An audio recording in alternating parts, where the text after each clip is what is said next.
Hello and welcome to the East Lampeter Township Public Meeting. All participants are now informed that this meeting is being recorded. This meeting is also being offered virtually utilizing Zoom, which is a cloud-based platform for remote video and audio conferencing. The Zoom application is free to the public. The general public is therefore able to join the meeting by connection through the internet or by calling in by phone. The public is also able to observe the meeting on the township's YouTube channel. Please continue to check the Township website calendar for any updates related to these public meetings. Agendas for these public meetings will also be available on the Township's website. Please be reminded that this meeting is being video and audio recorded and will be posted to the Township's YouTube channel for viewing. The meeting will now proceed with the chairman calling the meeting to order and identifying all other members present in the meeting room and those joining the meeting via Zoom. The chairman will then confirm those members joining by Zoom can be heard.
Okay. What do you think? Good stuff. Thank you, Tara. Appreciate that. Okay.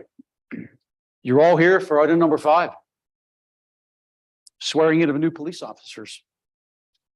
Always an honor and always a special night for us. So we have 4 candidates this evening as well. Where are our 4 candidates?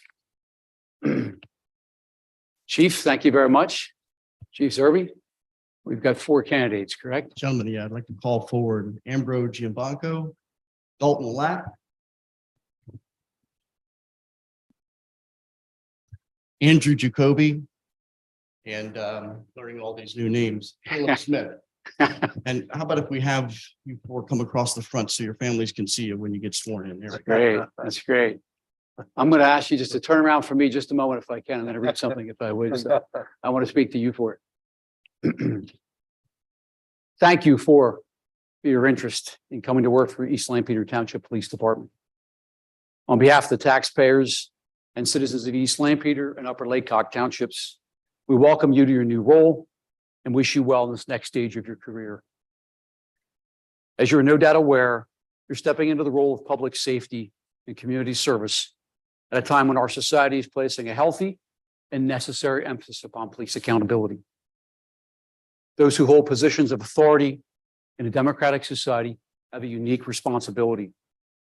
You must live as fellow citizens while working as representatives of the governing and judicial elite. Your motivations, choices, and actions will serve to either strengthen or weaken the bond between citizen and state. You fulfill a critical role in our nation. Based upon the history of performance of the many men and women of the East Lampeter Township Police Force who precede you, I can assure you the department you're joining and the community in which you'll serve is built upon a deep commitment to the highest values of professional accountability. However, I also need to stress without any uncertainty that East Lampeter and Upper Lake Cock are communities that preserve a healthy respect for law and order and those who serve in roles of public safety. Both the citizenry and public officials of our community look to our public safety officers for the assurance that fair, just, and firm enforcement of our community's laws will be dispensed with in a manner that preserves the civility and the security of a sound society. Without order, there can be no assurance of liberty. Without laws, there can be no standards for behavior. And without police, both law and order quickly wither. On behalf of the Board of Supervisors of East Lampeter, I wish you not only success in your career, but the reward of knowing you have spent your days in service of the people of this community and the principles of a society built upon the rule of laws, framed and formed upon the constitutional order established by our forebears. Chief Zerby has brought you candidates forward for me to administer the oath of office and to perform the swearing in. Why don't you turn around and we can face the crowd. You each have a copy of the oath? Correct. Okay, good. I'm going to ask you to repeat after me and you can read your oath, obviously. I state your names. Being a duly appointed police officer of East Lampeter Township in Lancaster County, Pennsylvania, do solemnly swear that I will support, obey, and defend the Constitution of the United States of America, the constitutional laws of the Commonwealth of Pennsylvania, and the ordinance of East Lampeter Township, that I will serve the citizens honestly and faithfully by discharging the duties of my office with honor and fidelity. Please repeat after me. You can read it. Yeah. I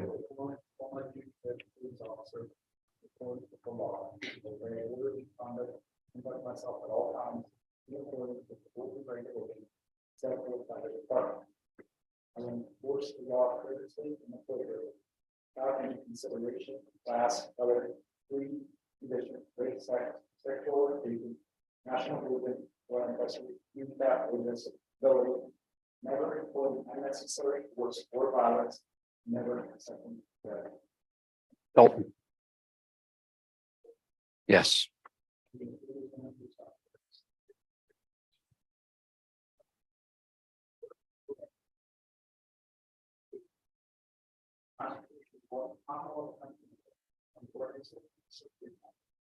I will honestly, now, I will point out my duties as a doctor towards the law.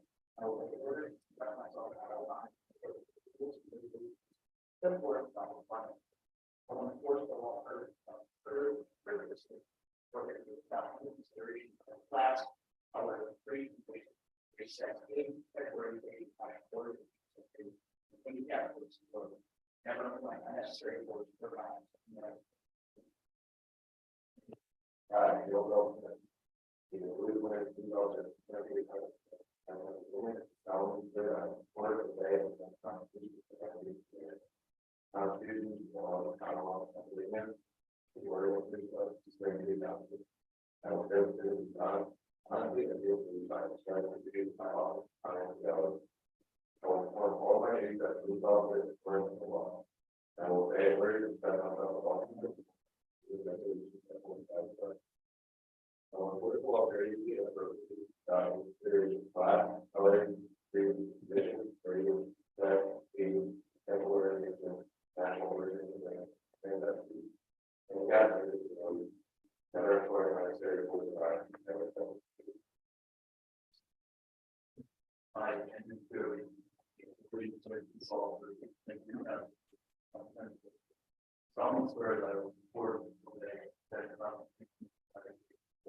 Constitution law,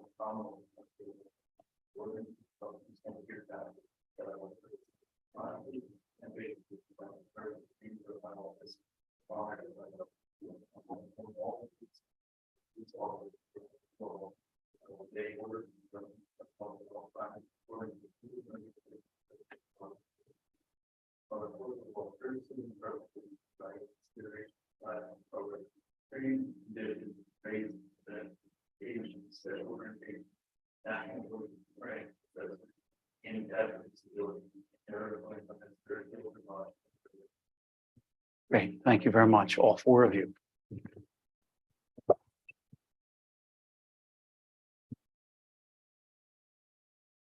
Congratulations. I'm going to ask you to shake your hand, please. Congratulations, man. That's awesome, man. Congratulations.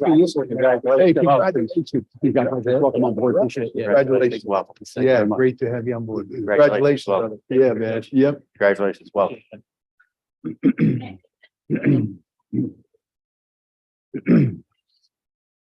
Thanks, Steve. That's All awesome. right, so we've got four new officers and a lot of people here. So our new officers, you want to come back up front if you can? Come back up front. You can look out your families there. Okay, you want to take the opportunity to introduce some of your family members? Started here. Dalton, you want to tell us who's here?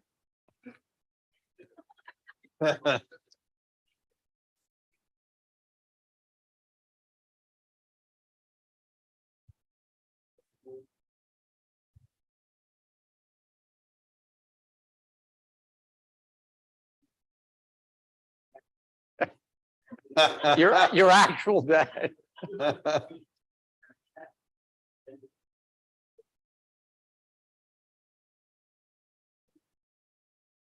Wow. That's awesome. Is there anybody else, Dalton? All right, yeah, great. It's great. It's great. Awesome. Yes.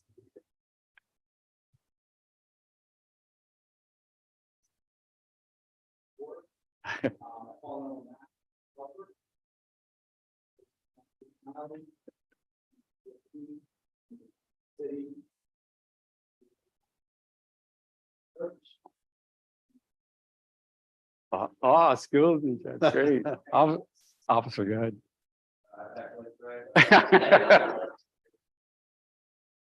All right, that's great. Last one. Awesome. That's great. That's great. Awesome. I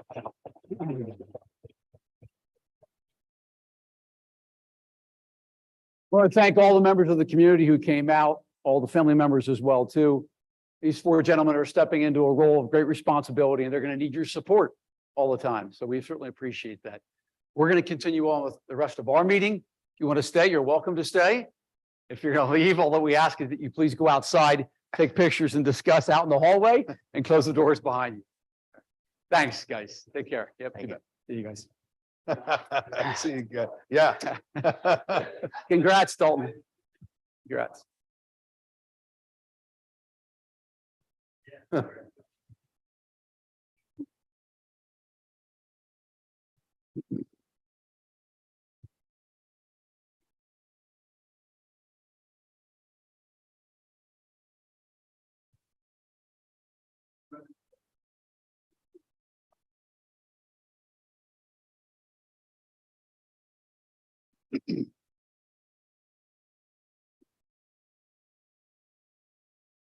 We have all their names on something else. On the memo.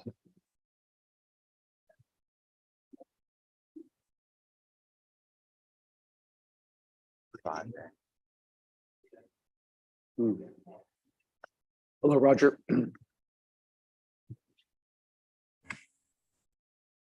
Hi, John. Good to see you. In here. All right. Good to see you, man. Thanks for logging on. Appreciate that. Great. Fort Worth, Give us- Texas. Yeah, you can't see the camera yet, but give us a couple minutes. They're all signing out as they leave. So Okay. another minute or so.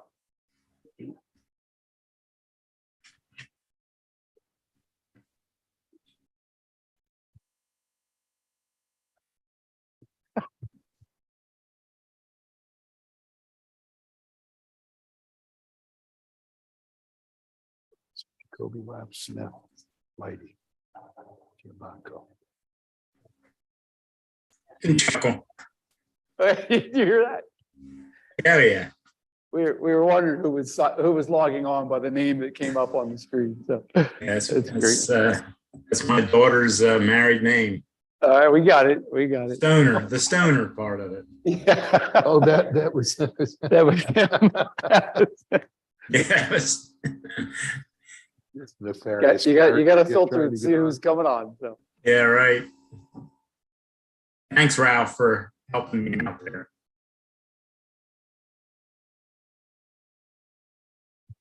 on.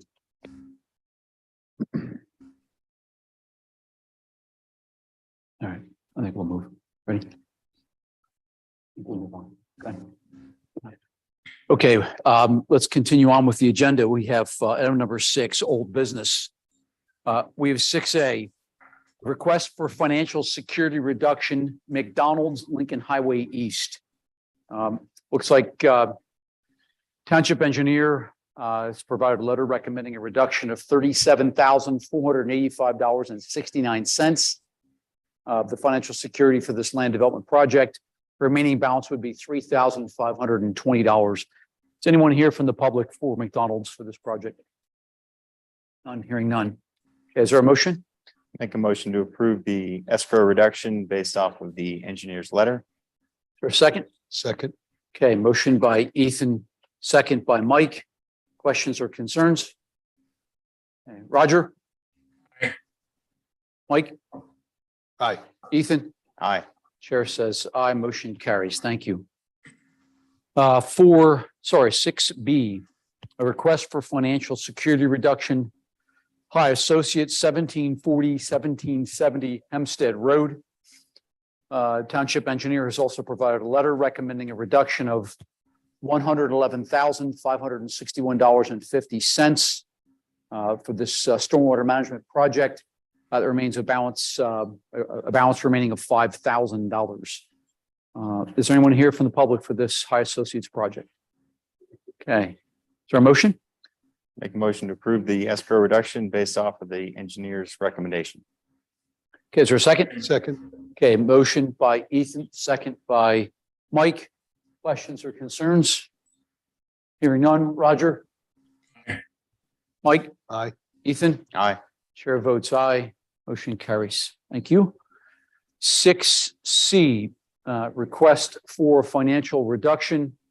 High Associates, 1770 Hempstead Road, land development lot add-on plan. Township engineers provide a letter recommending a reduction of $135,515 for the financial security for this land development project. It's a remaining balance of $4,400. Is anyone here from the public for this project? Okay, none. Is there a motion? Make a motion to approve the request for financial security reduction for High Associates, 1770 Hempstead Road, land development lot add-on pursuant to the township engineer's recommendation. Is there a second? Second. Okay, second. Motion by Mike, seconded by Ethan. We'll get you next time, Roger. Roger. Aye. Mike. Aye. Ethan. Aye. Chair votes aye. Motion carries. Thank you. Item number 6D. There's a request for financial security release. That is for 841 Willow Road. Stormwater plan, township engineer letter is recommending release of the financial security totaling $39,394.54. That would leave no balance. Is there anyone here on behalf of this project? None? Okay, is there a motion? Make a motion, we approve the escrow reduction based off of the engineer's recommendation, leaving a $0 remaining balance. Okay. Motion by Ethan. Is there a second? Second. There you go. Second by Roger. Questions or concerns? Hearing none. Roger? Aye. Mike? Aye. Ethan? Aye. Chair votes aye. Motion carries. Thank you. Okay, item number 7 under new business. We have a Rockville master plan for the redevelopment. We've got an informal discussion. Staff has been discussing, I guess, with the developer and Chris Vanarchik from RGS. Chris is here as well. So looking for some discussion with the board. So we ask that you come up. Chris, you know the routine. Your name and who you're with. And unfortunately, Chris, you're going to have to probably pull it off there and talk right into it. It's best for everybody on Zoom, okay? Thank you. Okay,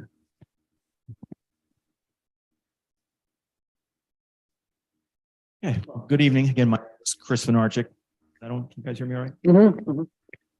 With RGS Associates, the planning firm in Lancaster. Joining me this evening is Jeff Fernbach from Fernmore Homes. And we're delighted to be here for you tonight to talk about some hopefully exciting plans for the Rockville property. So what I thought I'd start out with is just a brief background on why we're here this evening. Talk a little about the history, the existing conditions of the property, go into the proposed concept and the site layout and what we're looking at, get into some of the technical items that we foresee moving forward, and then talk also about some of those next steps that we move into to move this project forward. So on the board, I have up on the stand over there is basically the Rockville campus, about 67 acres. It's in the C3 commercial zone and also within the commercial redevelopment overlay district. What I have highlighted there in orange are buildings that we're looking at taking and replacing with a residential use on the property.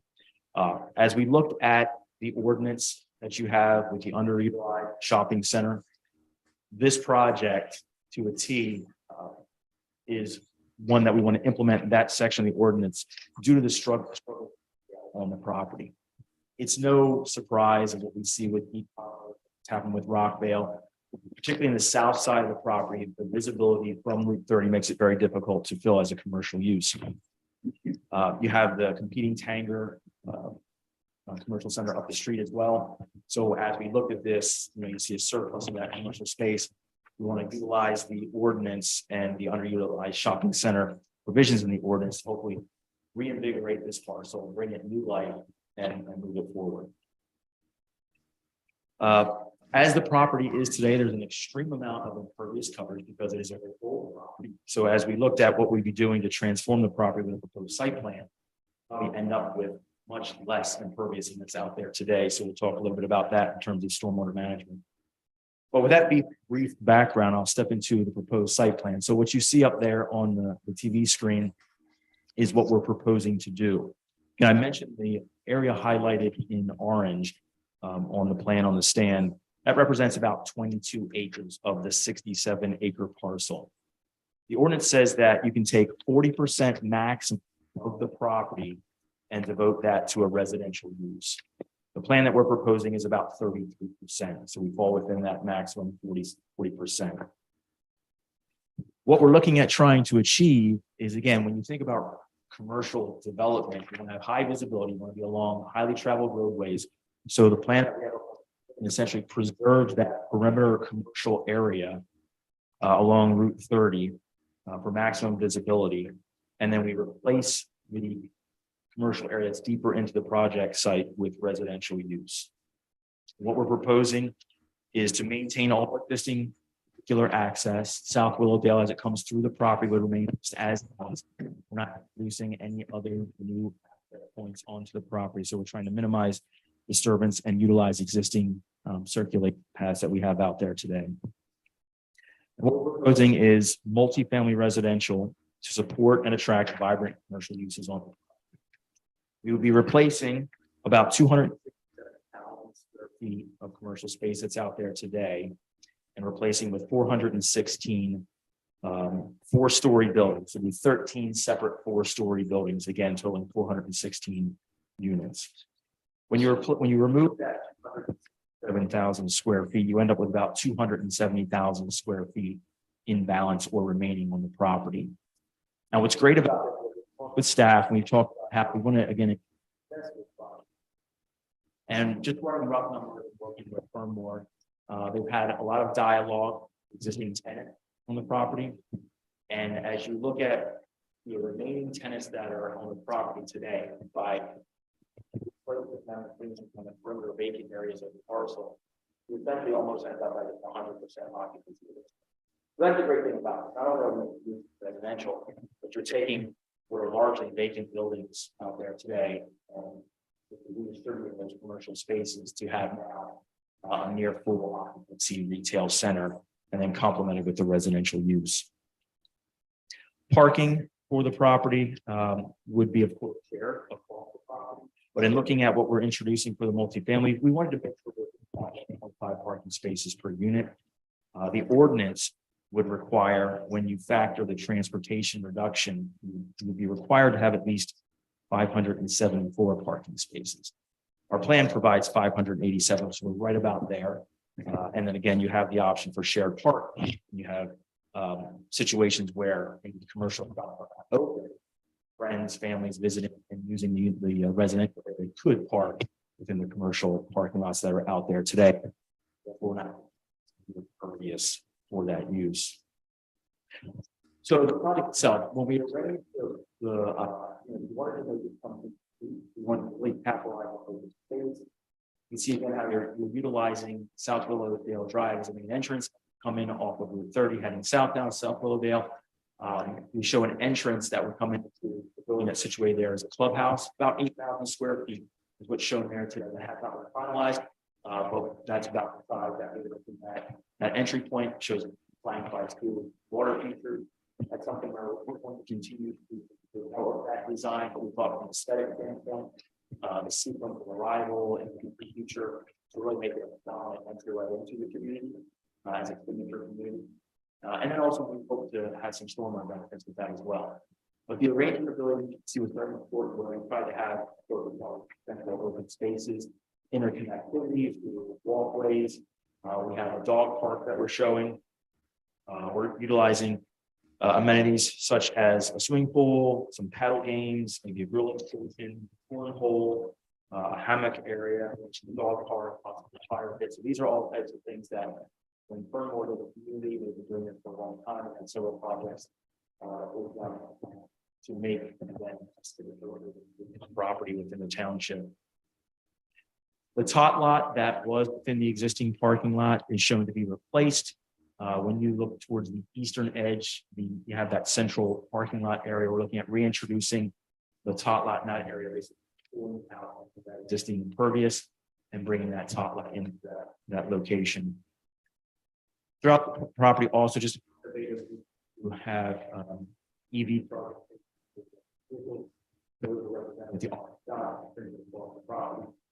that's both in the residential area and in the commercial area as well.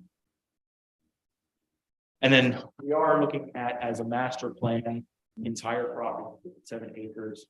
We have again pedestrian connections that take you through to the edge of the commercial shopping center, as well as looking at enhancements to the existing buildings themselves. We're looking at facade renovations. That's a work in progress right now. But again, to try to bring the whole property together as one cohesive community where you have complementary material and influences. As far as kind of large scale planning, when you're looking at the southwestern and southern edge of the property, we looked at introducing some landscape buffering there, evergreens to help screen the zone to the south that's existing today is an agricultural zone, or some residences to the south. So to help with that transition, we're looking at introducing probably some landscape burning, some vegetation and evergreen screens to help buffer that area before we get to the existing uses and owners. As we met with staff, we also talked about some of the things you guys have in progress of the streetscape plan. So our site plan will incorporate the streetscape plan, the latest version of that, extending that, connecting to that plan. So that's kind of a quick overview of the proposed plan. I do have some graphics I will be there on digital information that you guys will provide as well. That does show, that would be a basically a 3D perspective aerial across the third, showing the insertion of the apartments into the project site. And about that. See how we retain along the corridor. And a graphic of the clubhouse as well as an elevation of the proposed apartment. So that would be the clubhouse, very similar to what Fernmore has done in other projects. And then the other graphic is being the apartment building. So just to give you a flavor of what we're trying to achieve, we wanted to give you a full package of both site and architecture. So our goal for tonight was to introduce this first step and obtain some feedback. Looking forward into next steps, we would look into supplying the township with an application for the master plan package. And then if that proceeds well, the next one is definitely moving to plan development. So that's a brief overview. Talk about the technicals of the project. Public sewer and water can still be served with the project. We look at what the current allocations back that out and look at the residential demand. And then from a stormwater standpoint, as I mentioned, we're very confident that we're actually going below the maximum purpose of 70%. Today, it's short of excess of that, or below the maximum 70%. So look forward to hearing your feedback or any questions for either myself or happy to try to answer those for you. Okay. Hey, Mr. Fernbach, nice to meet you. Nice to meet you. So your projects are where in the vicinity of this area? How close? Oh, sure. Please do. Yeah. We have a fairly large community, about 25, 30 minutes east of here in Downingtown. We have it's under development. Okay. My place at Downingtown, it's 400 units. Okay. Does not have a commercial component to it, but it's Sure. it'll be the first class community. Good. So about But the it's same unit, about the same number of units roughly. Yes, something like yes, that. yes. Okay. That's the closest to this particular Sure. location. Yes. Sure. Would you be targeting this for market rate rents, or are you looking at another market for this? Market rate. Yes. Okay. All right. Yes. So is Downingtown. Downingtown is also market rates. Yes. First of all, out of the gates, Chris, where we're trying to go with this parcel, Yes. and we're we have been envisioning, a neo-traditional design, something that takes a massive parcel that 20 years ago was thriving, unique, nationally known, that has moved into a different category, suffering, struggling. It's just gone through market changes. You did mention, Chris, Tanger up the road that has, continued to thrive and try to reposition themselves in a changing marketplace too. So, we're glad to have them, but we're also really excited to have someone who's got a vision, who's looking to come forward. obviously, the master plan that we've envisioned, over the past number of years is creative. We're trying to get really creative, so more residential, the better, mixing it in, walkability, reuse, fine, demo is just as fine too. Those are 1980s, strip mall, and that has its severe limitations. So, initially, I like what we're starting to see. We do have a vision for a pathway, that you mentioned, I believe, Chris. And, we've been working with the state to try to direct those resources into a project that is now, or I say, more shovel ready than this has been. We've been delayed on this portion of it. So, but we do have, some dollars we're trying to direct, towards a pathway. Your thoughts, guys? Mike, Ethan, you've been Can part of you this for describe quite some time. the variety of units? I think I've heard you say multifamily, but are there different options for different size families, single units, so forth? These are 1 and 2 and 3 bedroom apartments, 1, 2, and 3. 1, 2 and 3. The majority are 2s. You have to mix exactly, but there's a little bit of each of 1, 2, and 3. Okay. Are there elevators? Yes, so these are elevated buildings. So handicap access to rooms at any floor? Any floor, yes. It's required. I full disclosure, just want to mention one thing. We have not yet taken title to the property. Yeah. I was kind of waiting for this meeting, so. So we'll probably this week. Not a bad Probably idea. this week. Not a bad idea. I've seen people make that mistake before. Ethan, thoughts? I have one more. Oh, Mike, yeah. On the western portion, I think you very quickly made a comment on that. Is that a dedicated commercial revitalization of that area on the western portion?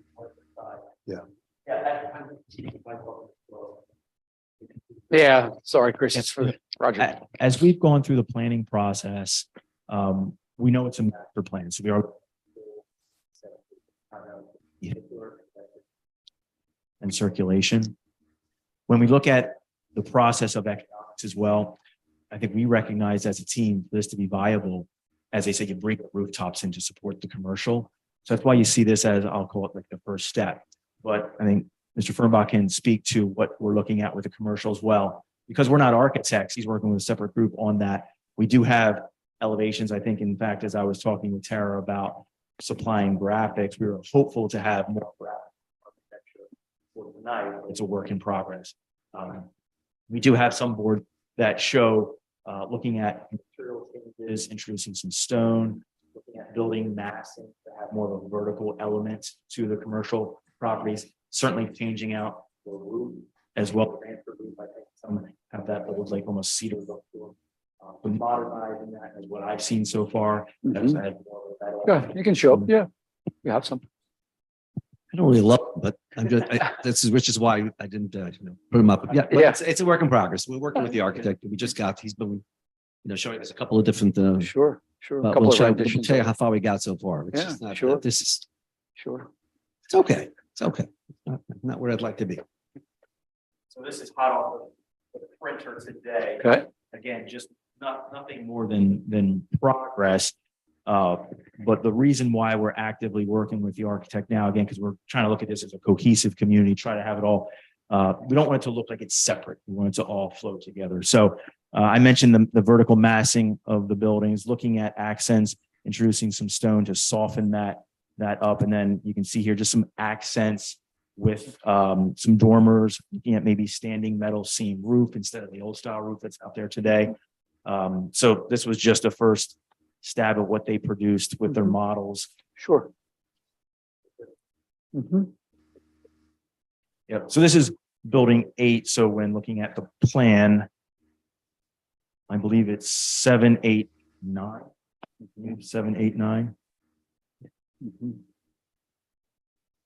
So that'd be building 8, looking at the corner again, trying to really kind of anchor that corner, give it a prominent, position there, and then carrying that theme through. You see the dormers again, For lack of better words, really just modernizing it because it's an old site.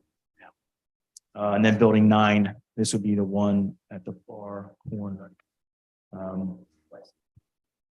Yeah. So again, that same theme. And as I'd mentioned, when we're looking at the commercial component, quick numbers from talking to Mr. Fernbach, the excitement is all the dialogue he's had with the tenants is they're ready to be redistributed.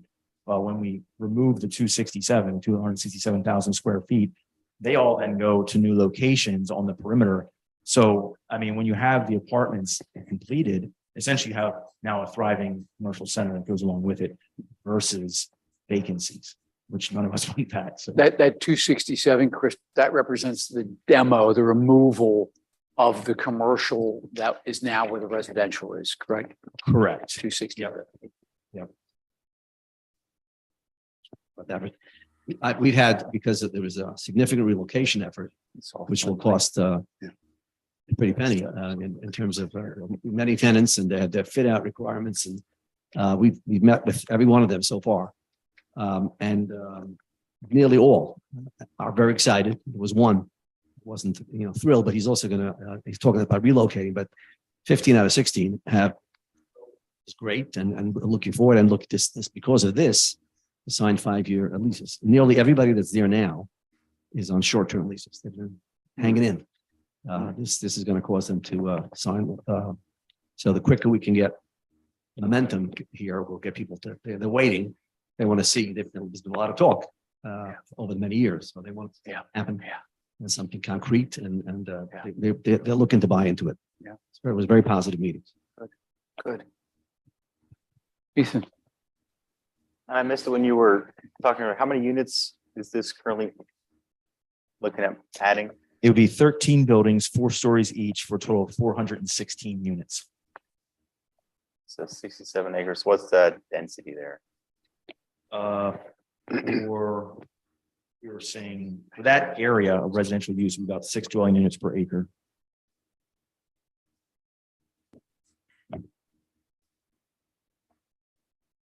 Yeah, so a couple thoughts looking at this, and this is just going into some of our thoughts when we pass this overlay, and also what I would consider be sort of my vision for this area is really seeing the commercial and the residential flow together. So even the way it's sort of proposed, you're basically chopping out the middle of it and slotting in residential, and then you're trying to ease them in. But I'd like to see, I mean, to me, an ideal piece would be if we could increase the density closer to we have 12 as our max, 4 as our min. Getting closer to 12 would be much more ideal. And if there's a way that we could integrate sort of as you move away from the straight commercial into the straight residential, and we have some intermediary pieces that I did some quick Googling. I think you have a My Place down in Delaware that has some of that commercial on the bottom, residential on the top. So, I mean, to me, that's the vision, is how can we have open space that commercial shoppers would feel welcome to go enter into, and make it easy for the residential units to be able to access those commercial spaces, and maybe at that buffer area start to stack residential on top of commercial. Look at that. These buildings, but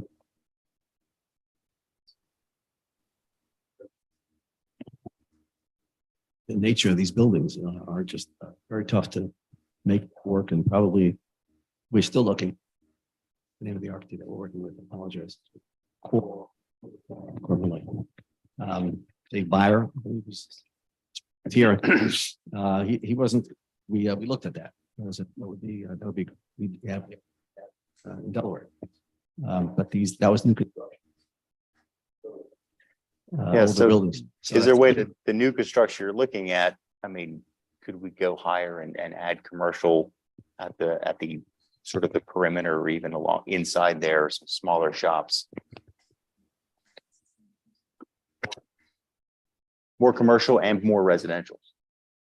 I mean, it's the density is the big one we're looking at. Is if we're gonna add some residential in here, let's see if we can get the density there. I mean, this is more like, hey, we've got commercial, we're dropping in our apartment complex in the This middle. is terribly unique to me because I stand up on the boards all the time and it's always about knocking you down. You come to 4, you get 3. I'm confused. Yeah, it's funny that you say that because that Fernbach did say to me, you know, like you just mentioned, that it's unusual we have a township saying more density. It's just, so he had to step back on that one, but he's right. We did explore that. And actually contractors as well that are involved kind of in the team on the, I'll call it pre-construction. And as Mr. Fernbach pointed out, that you have that challenge, unlike the Delaware one. And I visited that one in Delaware. I know exactly what you're talking about. Where you enter off the main road. You know, with new construction, you can do that. And that's along the edge of the major road there. In this case, I think what we found through planning is I've been involved in a lot of projects, a lot of pushes, particularly back in on that area where there was a push for the commercial and for apartments above. I did a very small one in Westland. It started out as a bigger.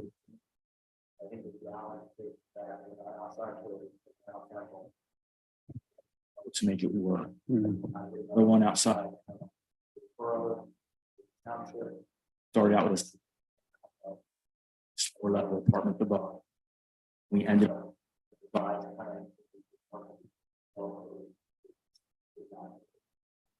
I only bring that up. We're not opposed to it, but I think it's a challenge, something to attract commercial users. Again, I think the reason we selected the area we did is because it's that southern portion of the property that had very challenged visibility from Route 30.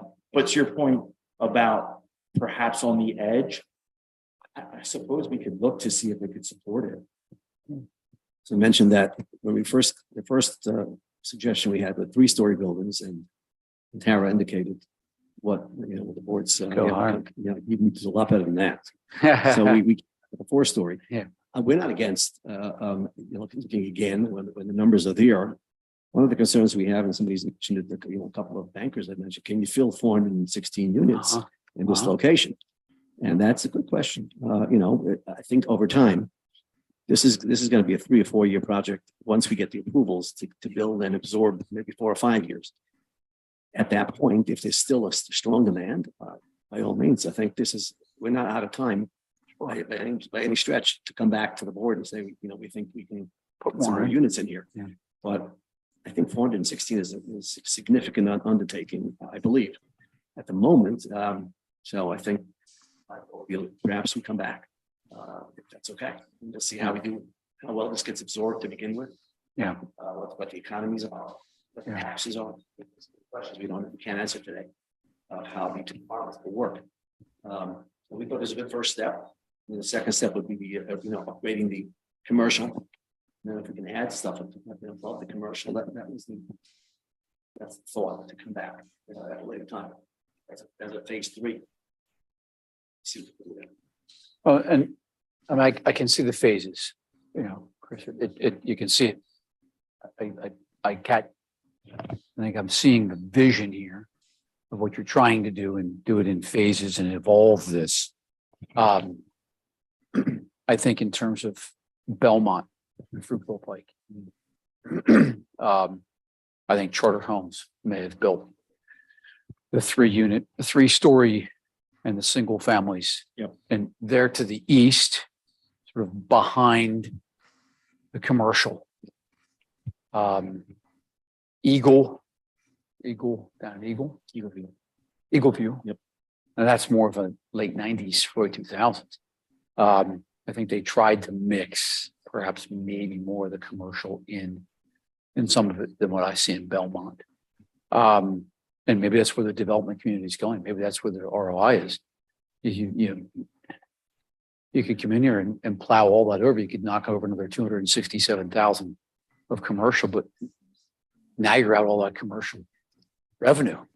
And that your pro forma tells you that's what helps make some of this work, I'm assuming, so you're trying to evolve it. I can see the need there to make it work. Staff, your thoughts. You guys have seen this. You obviously, recommended that the developer come forward. What are your thoughts so far?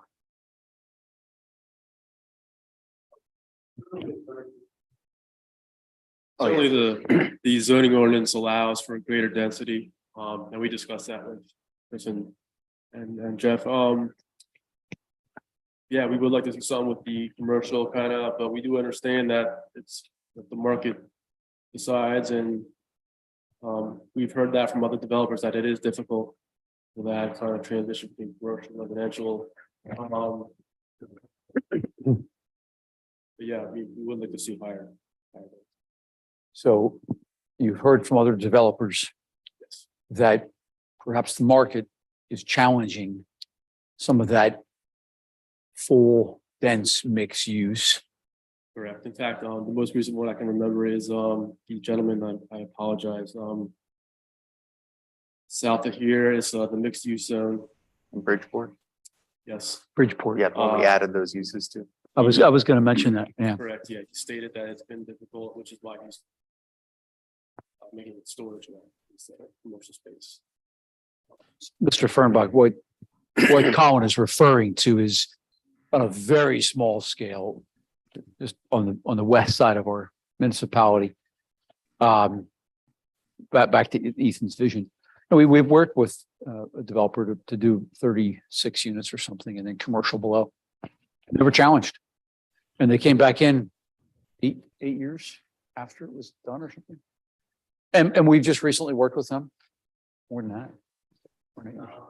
Okay. So 4 or 5 years after they developed it, they came back in and said, "Hey, we're having a challenging time trying to do this," and so we did make some changes to use they could put underneath. Go ahead. I just address that as well, because even on my website, that the deed goes unpunished. So that particular property. Oh, the one in Delaware that you have. Delaware, actually. We have.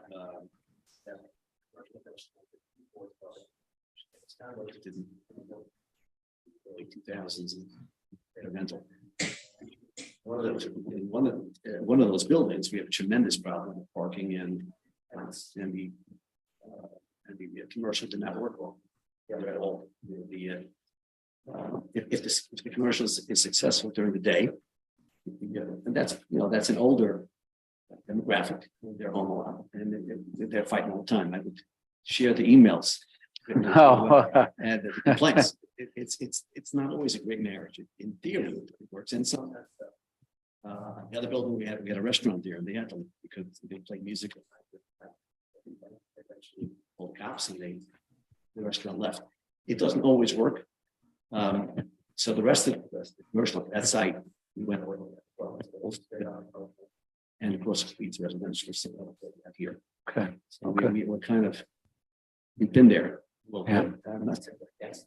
Sure. But it's not easy. It's not easy to accomplish. It's not Yeah. The easiest on the residential side to be successful. And it's similar in a site to, and we discussed this when we discussed the overlay here.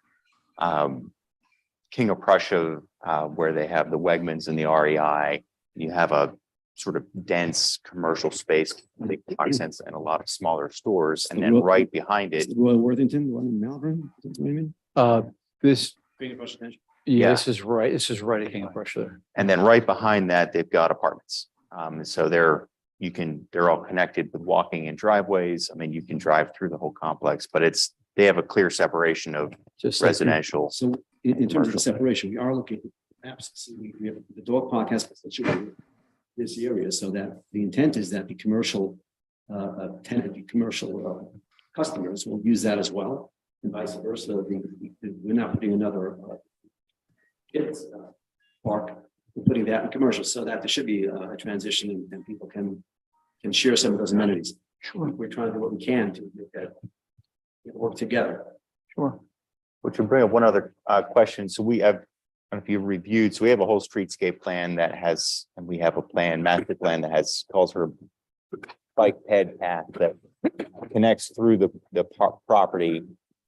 How would you envision and how could we sort of integrate our streetscape plan into this so that folks could travel along the property, but also through it?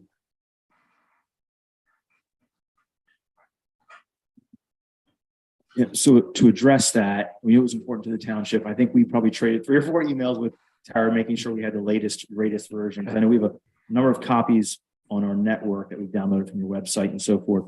So we use that as kind of a, say, as one of the overlays in looking at the design. So what we have depicted here is what I believe is the current streetscape plan, picking up the pathway, bringing it down into what we have as a residential portion, bringing that down around the bottom. We talked with staff about this, making sure that thing continues along here, heading towards Hartman Bridge Road. And then at one point, I think we had it larger or shown wider along Route 30. But I guess the feeling was that that dimension is fine, sufficient as is. So you have that linkage, you have that ability to cross across the property. Obviously, sidewalk network that comes down Willowdale, and then it's hard to probably see at this scale, but multiple pathways taking you through the central open space all the way across into the commercial. Another link point here. You have the connection vehicular up into this area. And one thing I'll mention too, to your point about trying to make this all work together, we've got a lot of great ideas that we've been working with Mr. Fernbach.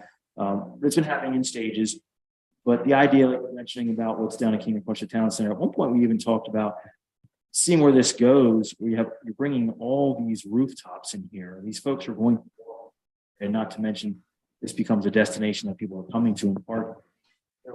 Because the success of this center, you now start bringing in maybe a restaurant here that you knock out some impervious here and you do an outdoor dining patio area. We see those are the kind of things that evolve. Hard to say right now because there are plans to move tenants around. But as we believe this gains momentum, that's hopefully the kind of thing that can take place. And be very popular. So again, we're trying very much to make this a signature community in the township. We believe the ordinance kind of opens a doorway to do that. This is probably my third client that I worked on for this property now, with sketching. So this one I believe is most promising. It sounds like hopefully with the deal being done this week, we can breathe some life into it. But we just really wanted to make it something special again with this very large central open space, the walkability, give people the ability to have informal outdoor space, whether they're just laying on a blanket, sitting in a chair, reading a book, throwing a ball, going into the area where we have centralized amenities, or just going for walks.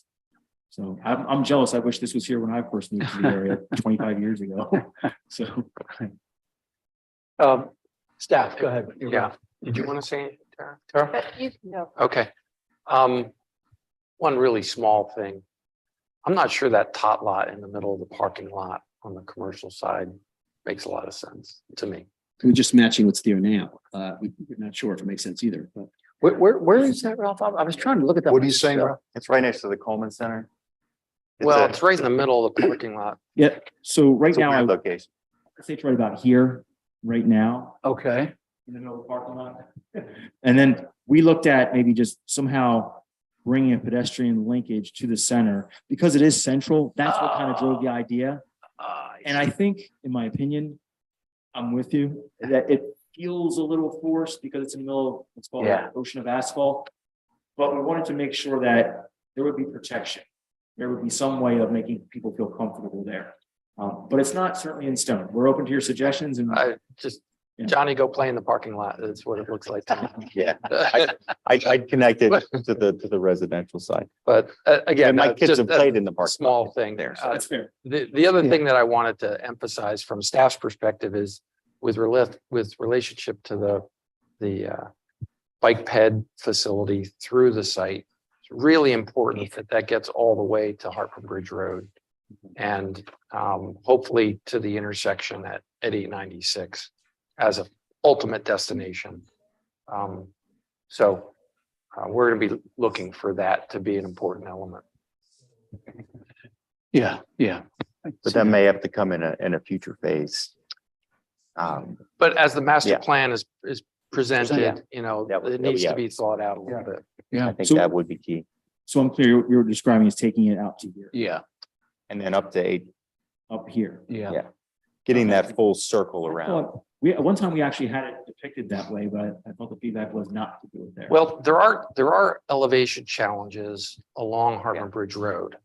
In here as that, well. that could be challenges. Yeah. But again, somehow getting through that commercial area in a way that accommodates the bikes and the peds and gets over to Hartman Bridge and update 96 up to Lincoln Highway again, would be what the plan, the streetscape plan calls for. So there's an elevation issue there on Hartman Bridge. Yeah. Okay, I can't picture it. It dropped from Hartman Bridge Road, it drops down into the site as you're going west pretty severely. Okay, Um, okay. So it's- Especially especially as you get close to Rockvale Road. there's a boatload of asphalt out there, isn't there? Oh, yeah. There's so much asphalt. Ralph, what's going on with the old, the 1980s retention basin? What is happening? Nothing right now that I know of. Is it, could a developer develop over top of that and do a 21st century retention basin somewhat different? What do they say? Anything is possible. Keep digging in your pocket is what he said. But It's just massive. It's massive. it is, you know, The biggest waste of space. I've thought about that for it's 25 not, years. it's not on the property that Mr. Fernbrock, I'm sorry, I mispronounced that, is going to buy next week. It's on the hotel property. Most of it. It's Fernbach, right? Fernbach, yeah. Okay, great. Thank you. I'm I'm Hutchinson sometimes, so, you know, I'm blowers, so that gets a lot of people. I think I'm hearing, small ideas, suggestions, things that say, let's keep moving. Let's keep moving. It's, I think you're finding a board in a community that is saying something's got to catch, something's gonna finally hit and it's gonna move ahead. I don't think it's a master plan where you're saying we're going to demo this and put a theater in here and we're going to put, laundromats and, insurance companies underneath. And we're, I'm hearing that the market's not leading us maybe in those directions. But for now, the market is telling us we could probably put 416 units and start to make the pro forma work on this. And it suddenly starts to look like it's a viable project that in a couple of years, the market tells us maybe a restaurant here with a cafe is the next thing or something, so. Yeah. So if I could just weigh in for a second. Sure. We've met with Mr. Fernbach and Mr. Vinarchek a few times, and I think I've conveyed exactly what the board has said, and we need more density. This is a one chance opportunity to redevelop this in a way that can be sustainable and last for a long time and provide dividends to both the developer and the township. So it's got to be right. Yeah. No, I agree. Negativism about the. I just want to mention that I was at a banking convention many, many years ago, and a banker got up and said, there's three things you want to be in life. He was talking to developers. Three things you want to be in life. The first was your firstborn son, and then the second wife, and then the third developer. Reason being that the first one, cuts his teeth. The second one goes bankrupt. The third one was successful. So thank you for that. We will be the third developer here. That's And, good. We plan on sticking it out for the long term. That's good. That's Thank you. good. So 1, 2, 3 bedroom, only apartments, no ownership, all rental. Correct. All right. Is there, in your existing development, I'm thinking of Downingtown, I have a friend that lives there. I'm not sure how close he is to yours, but he owns a drugstore nearby. And I was going to ask him like what, obviously you don't have ownership, so it's not like an owners association, but what kind of organization for the community is there as far as, your maintenance, your, any other amenities that are there for the renters and so forth?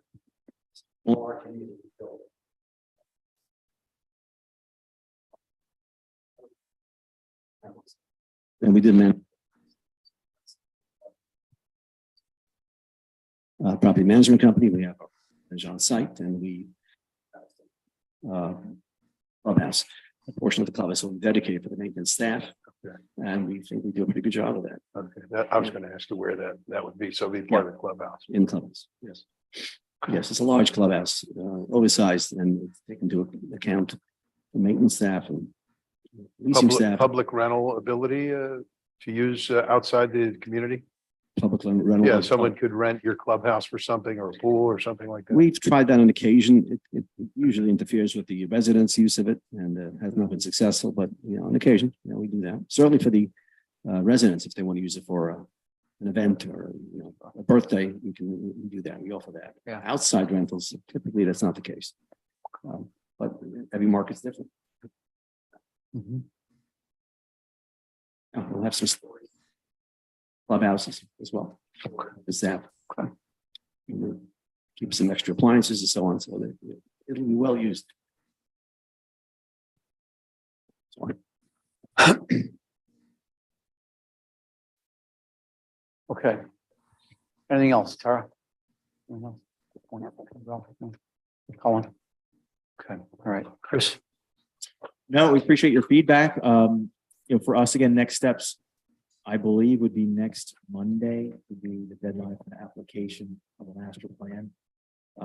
We can take some of this feedback tonight, tweaks the plan, I guess, put it into the process of what I'm hearing. Yeah.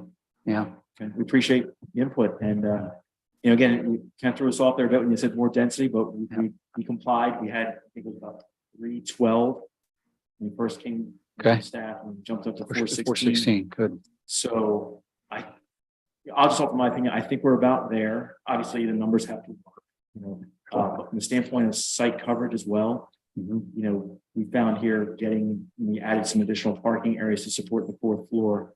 We're about 68% from 70% maximum impervious. So if we were to introduce much more, we'd have to have more parking. Yeah. Exciting. Yeah, well, we're working with the hot companies on about 630 units at Greenfield. So, you're not looking at a board or a community or a staff that is shying away from density. Yeah. So just know that as you work through your master plan and your vision keeps taking shape, Mr. Fernbach, there's macadam there. The macadam could be creatively developed into more units, more residential, so there are things that we would continue to encourage that the plan keep evolving in a way that, maybe pushes the envelope on a couple of things that other communities might not be so welcoming of. I appreciate that comment. We raised it on the western side. We actually looked at some of those areas of asphalt where we said, you know what, could we introduce a green here just to soften it up a bit? So we will continue to do that. Yeah. We appreciate that very much because to the ordinance and there are some things that perhaps can be done. But use it, not doing that.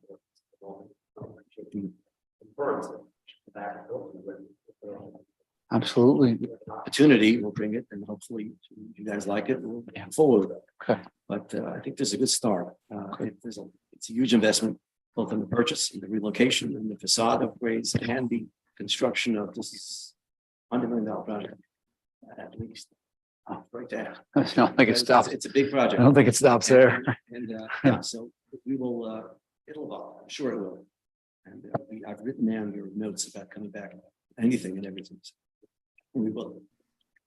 Chris, when you're looking at Monday, what date are you looking to hit? I believe we talked with staff. It was, I'll probably get the dates wrong. Was it January 16th PC, January 19th board? So it was the deadline associated with those two meetings. Okay, we'll have to look at that. I'm relying on memory. But I think it was 16th and 19th. What's the square footage, Mr. Fernbach, of the residential total? What do you, of what you're deving, of what you're building? Yeah, what's the? I'd say the average unit is probably a little less than 1,000 square feet. So it's probably about 400,000 square feet. 400,000 residential off the cuff. Okay, so it's 80 million for building. Sorry. 150 a square foot for new construction at Yeah, it's up there. 400,000 It's up square feet. Yeah, you're making. You know, the numbers of, in terms of facade upgrades it's quickly go. Yeah. Yeah, It's, I get it. Okay, it's in the 7 digits for sure. How many multiples of that, I'm not sure yet. So Yes.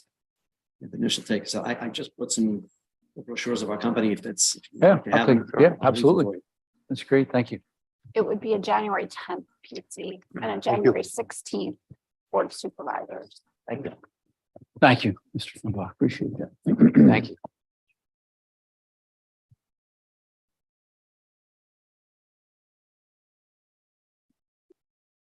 All right, thank you very much. Thank you, Chris. Appreciate it. Thank you very much, Mr. Fambach. I appreciate everything you're doing and working with staff. So please keep the conversation going. Is everybody together? Is everyone with you? No? Yeah. All right. Okay. All right. So you are? All right. Okay. Okay. All right. We'll see you soon. Thank you very much. Mr. Chairman, could we do a Yes, sir. quick break? Yeah. Yeah. We're going to take a quick 5-minute break if you don't mind. Okay. Yep. Go for it.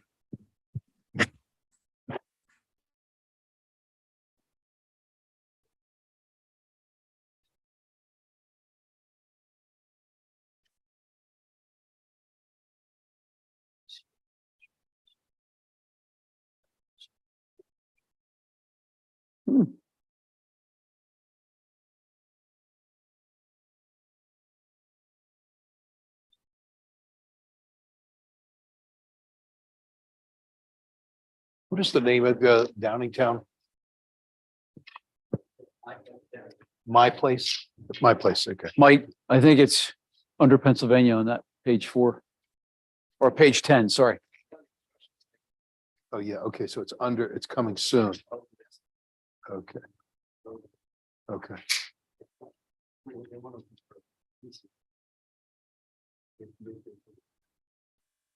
And what type of units are they? These are actually townhouses. Yeah, that's what I'm saying. Okay.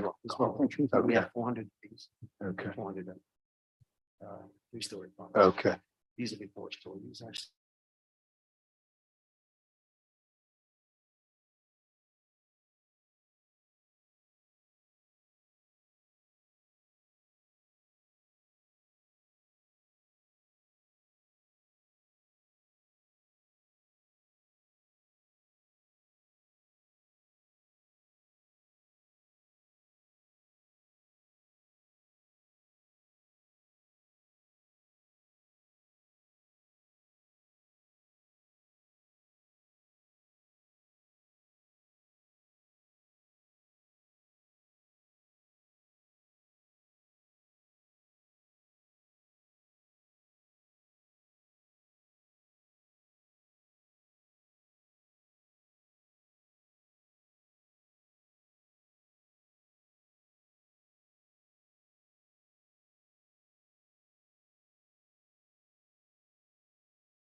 So thank you for your patience, Roger. We have some handouts we'll get to you, Roger. Okay, we'll give you some of the stuff that was just passed down. So. Okay, moving on. We have item number 7B. We have a proposal in reference to a use called glamping. The review of a legislative proposal that's come before the board. So, Colin, are you going to speak to us about this? Yes, briefly. So yes, the glamping text amendment for the ag zone was submitted in October. The board may remember that this was originally submitted as an agritourism and glamping text amendment back in January. So this revised text amendment removes agritourism from the proposal. It's simply glamping on a property in the ag zone via the historic overlay district. So the two main differences, like I said, were removal of the agritourism term from the proposed text amendment, and it changed the stay for glamping from 100 days down to 30 days.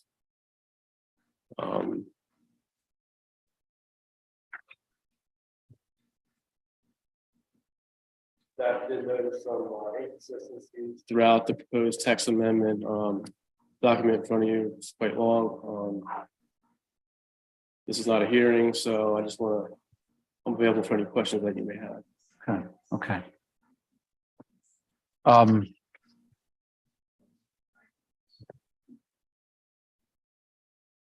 Sorry, Colin, I'm still looking.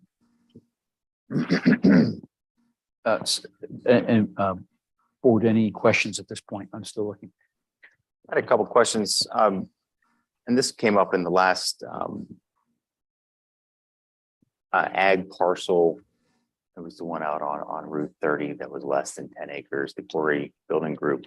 So similar issues that I raised in that one. So that the 10 acres limit on agricultural operations. So my read of this, the zoning ordinance is you can't have agricultural operations on less than 10 acres.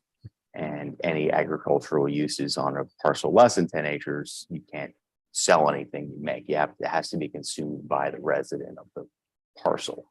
So when you say, I mean, yes, it can be farmed, but you have to eat all the food yourself.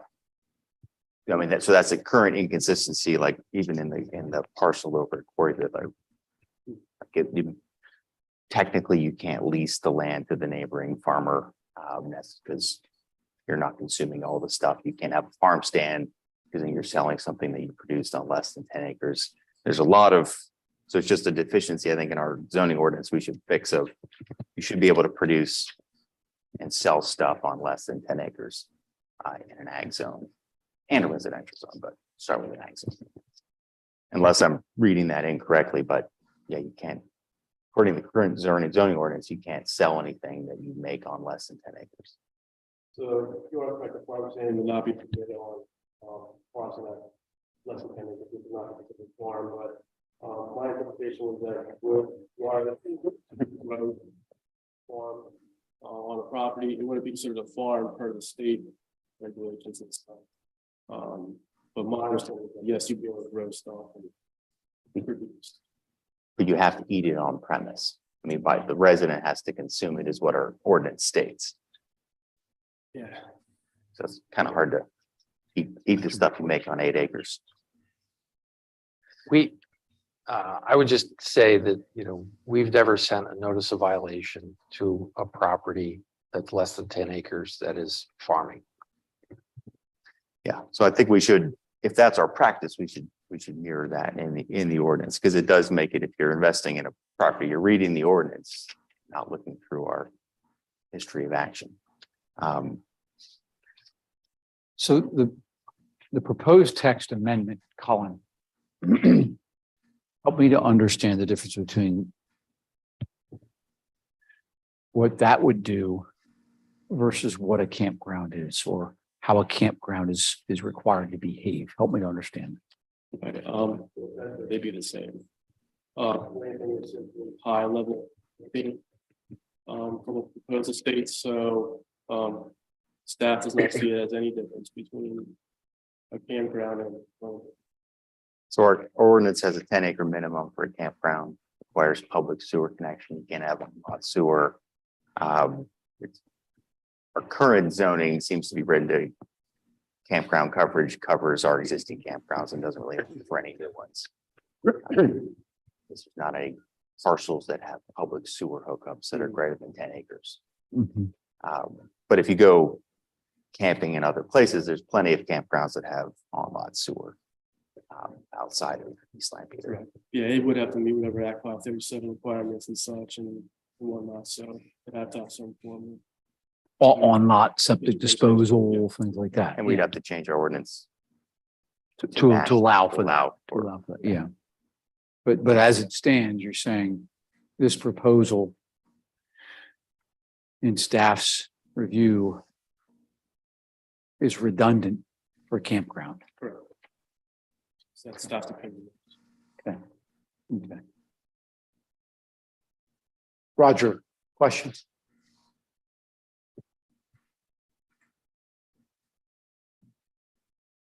So is this clamping referring to the property along Strasburg Pike?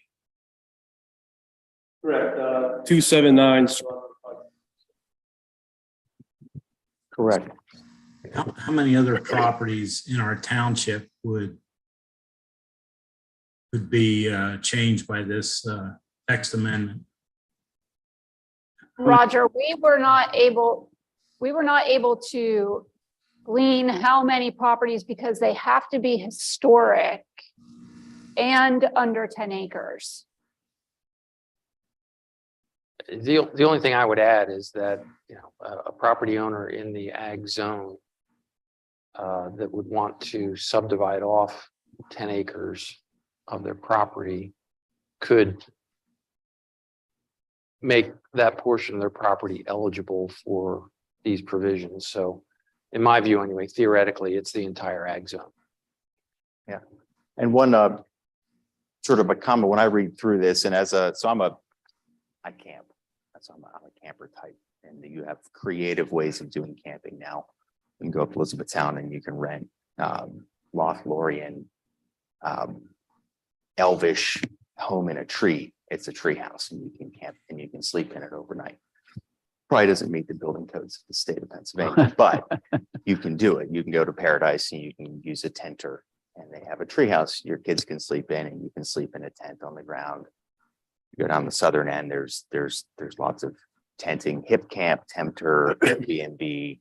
These are sort of the norm, and even campgrounds themselves are competing with that, which is, I was just stayed at one last week down in Virginia, and it was, you have cabins, you could put a tent up, you could stay in a covered wagon. So my recommendation, just my initial thoughts reading this is, I don't know, I'm not a big fan of adding glamping as a separate text amendment to our ordinance, but I do think we already have a pretty good framework in our tourist home and bed and breakfast section that could be slightly expanded to allow for essentially non-permanent housing that you're staying in. Given that, I mean, this same property, you could have a 5-unit bed and breakfast with 1 parking spot per unit and 2 for the primary residence. Does it really matter whether that is a yurt, a tent, a covered wagon, or a tiny house? In my mind, it doesn't. You're functionally a tourist home or a bed and breakfast.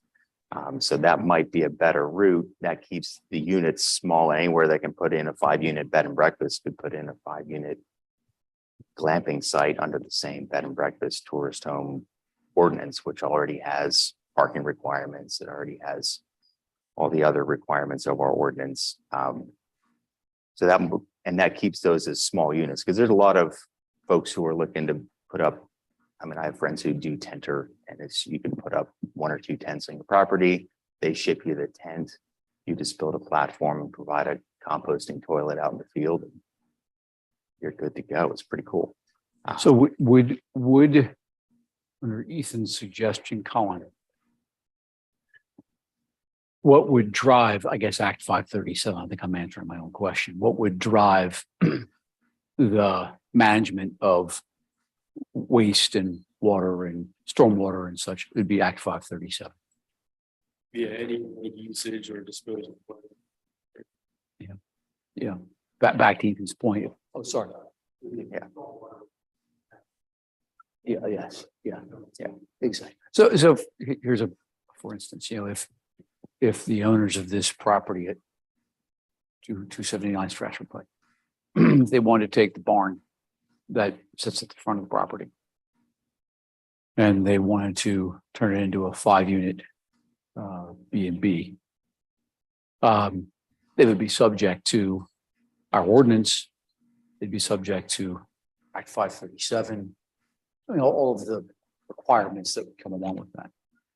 So if somebody says, hey, I'd like to put, 2 tiny houses on I have to have 10 acres. I want to put 2 tiny houses. There are going to be little log cabins there or something. What's that? There's no acreage requirement There's no for acreage. a bed and requirement. Okay. breakfast or tourist. Oh, for a bed and breakfast. That's right. There's Yeah. no acreage. So I'm leaning towards Ethan's point here is I definitely don't believe that we ought to be carving something out for glamping. If we can make something work within our existing ordinance, let's try to make it work within our existing ordinance. But let's not destroy our ordinance and the community standards that it's designed to enforce or enhance in the process. I'm not quite sure, that it could be that onerous. I'm not sure we have to be that onerous that it would prevent something from being done. The ordinance would require certain standards and people have to meet those standards. So I don't know.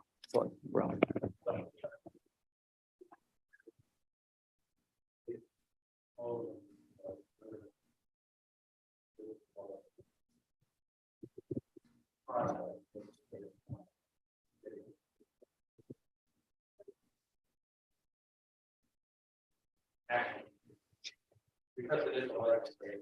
You don't have to do anything. Yeah. Yeah. Yeah.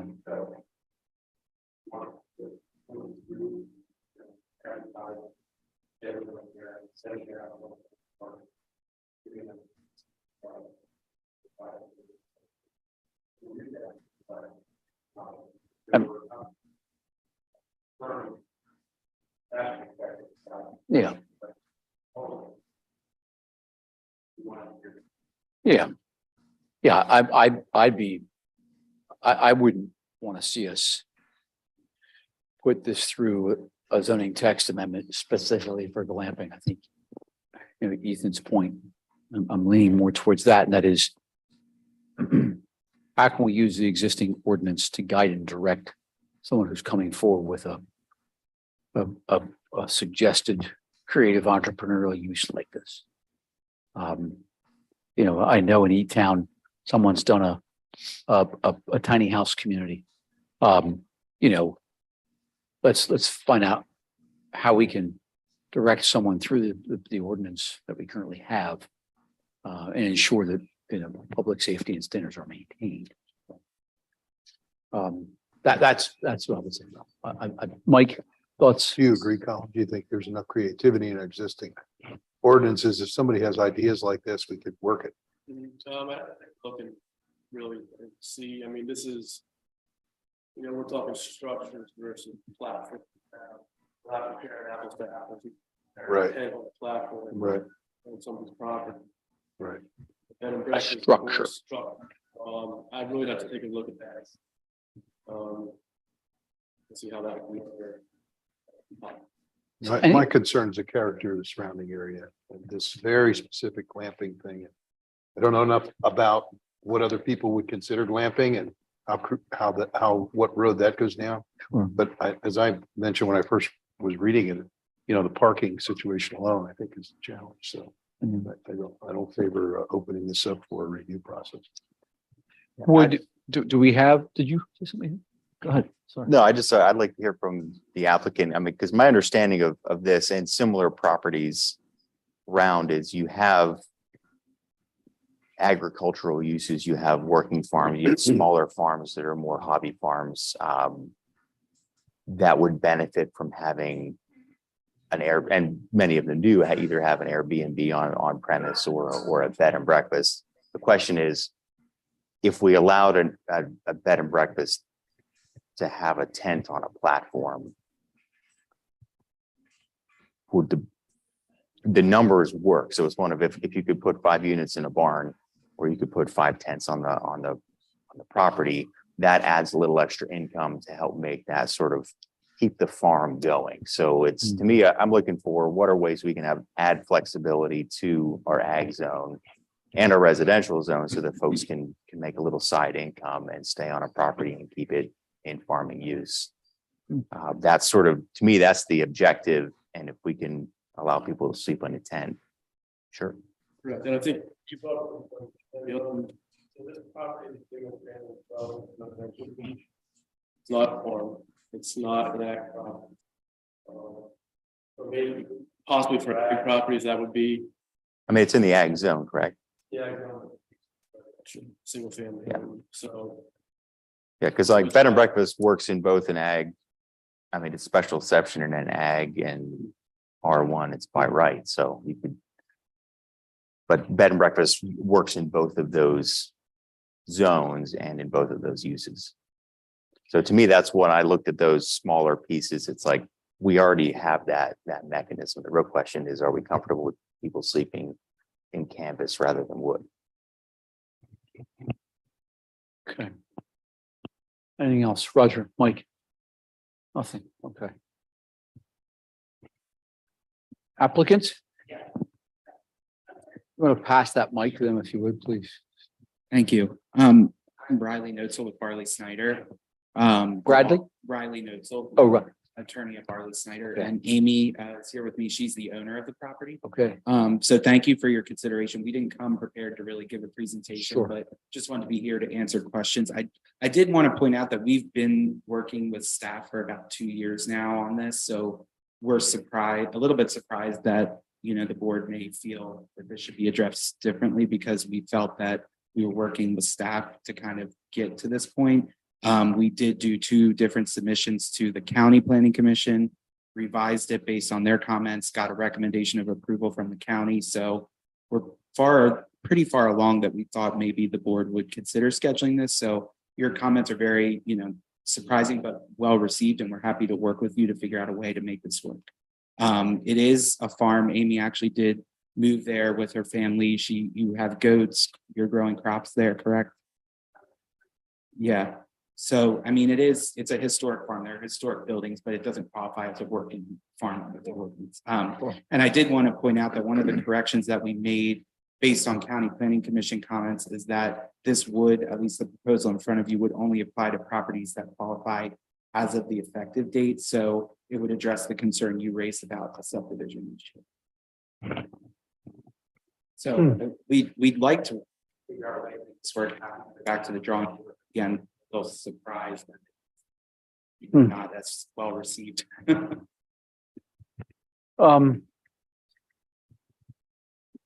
Yeah. You've been working on it for 2 years.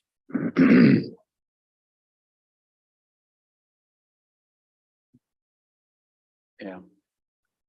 Yeah. Yeah.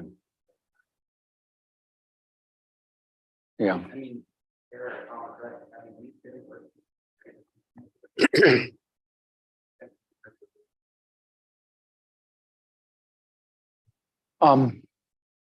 I guess I'm concerned about carve outs for things. Can we make things leaner, cleaner, easier? To walk through use decisions like this. And that's sort of the direction I was going. But if we're, I mean, your thoughts on this, Tara, are we going the wrong direction?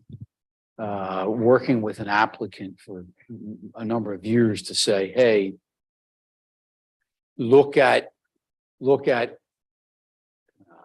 presenting us with, a way of doing this that works with the ag zone, the carve out, there's a text amendment that allows this, versus Ethan and I are going down the path of, doesn't our existing ordinance help to address this and to guide these kinds of uses? So although Riley is correct, and Amy, that we've been working with them for a number of years, the ordinance amendment that came before you in January, I believe, of this year was was really based on agritourism. And that was a lean from the beginning, that it was an agritourism use. And as Amy pointed out, the use was not defined on a specific property at first. There was another property in question that could be used. There's been a number of changes over that time frame, both in where this would be used, how it would be used, and how the text amendment has been presented to the board. There were changes that then resulted from a somewhat negative review letter from the county planning department, from the first agritourism zoning amendment. And so absolutely correct. We have been working with them, but I will point out it's changed over the time frame that we've worked with them. And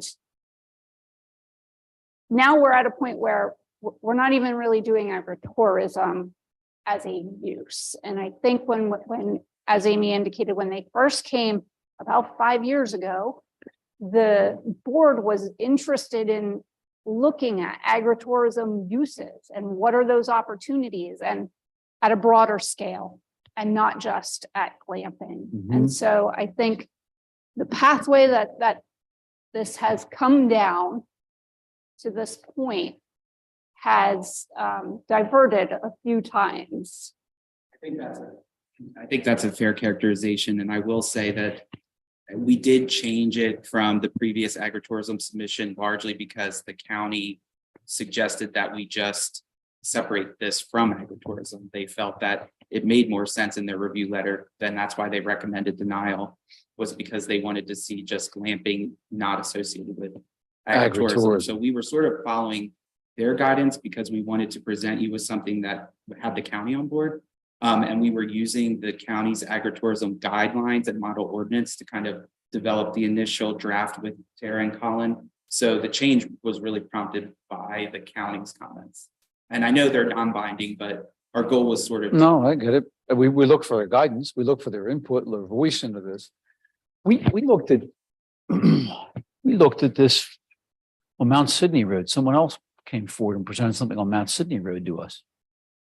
Yeah. Yeah. Harbin Station. Harbin. Yeah. Was that you then too? That Yeah. was us. Oh, okay. Yeah. That was the farm to table. Okay. Yeah. And there was an Amish gentleman that was, Yep. okay. Yeah, Okay. that's the same one. Okay. But you're a persistent entrepreneur. Holy cow.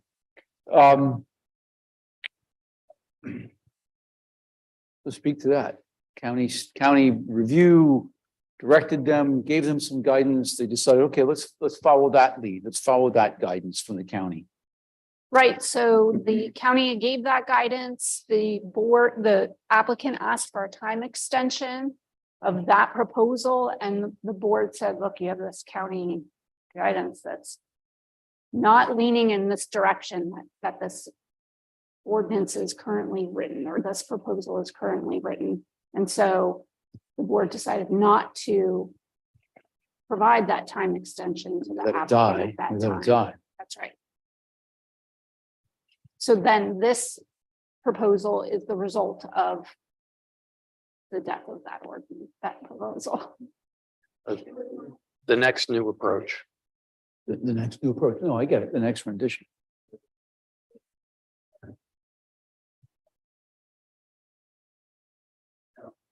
So yeah, what Tara said's correct. So I think a public hearing had been scheduled on the prior version, but then we received the negative review from the county. So we asked for the extension. Understandably, you basically, we took the point that you wanted us to kind of go back to the drawing board. So we did, and now this is in front of you after having received a positive county. Yeah.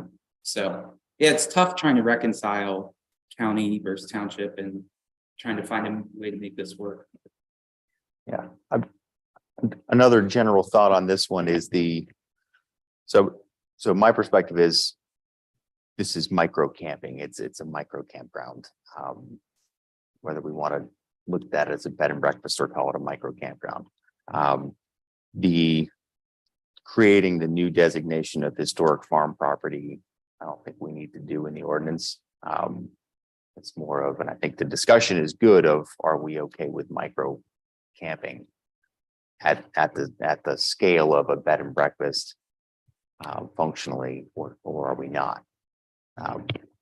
So if my neighbors at a suburban development with residential zoning decide they want to put a yurt out back, and they want to keep it out there for 4 months in the summertime, and they wanted to put it up at Tentor.com and rent that out, would this allow for that? This is, as written, allows for an ag district, That's right, right? not in the residential. Yeah. So a few things that I noticed as we went through the ordinance compared to a tourist home, Mr. Demi, is a tourist home allows for a maximum number of guests in the home. And this ordinance would allow for 6 persons per tent. Now, that's a little, that's slightly over what the tourist home permits, which I Yeah, that's why I believe- was looking at the bed and breakfast rather than the tourist home designation, because that one doesn't specify number of guests, it just specifies number of units. I mean, I have a family of 6, and so when we go to a bed and breakfast or a campground, we're looking for a unit that has bunk beds. So keep going with that, Tara. What are you suggesting? So I just think that if the board wishes for the applicant to go down that path of tourist home, or bed and breakfast, that needs to be, that's not this at all. It's completely different zoning proposal.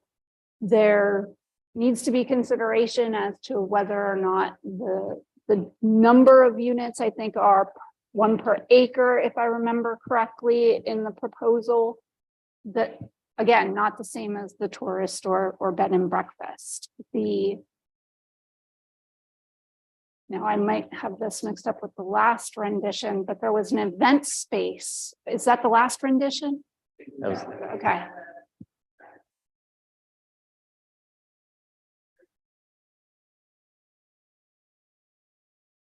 that's sort of like the shared. That's why when I was reading it, I was like, that's a shared service area similar to a bed and breakfast that has multiple units.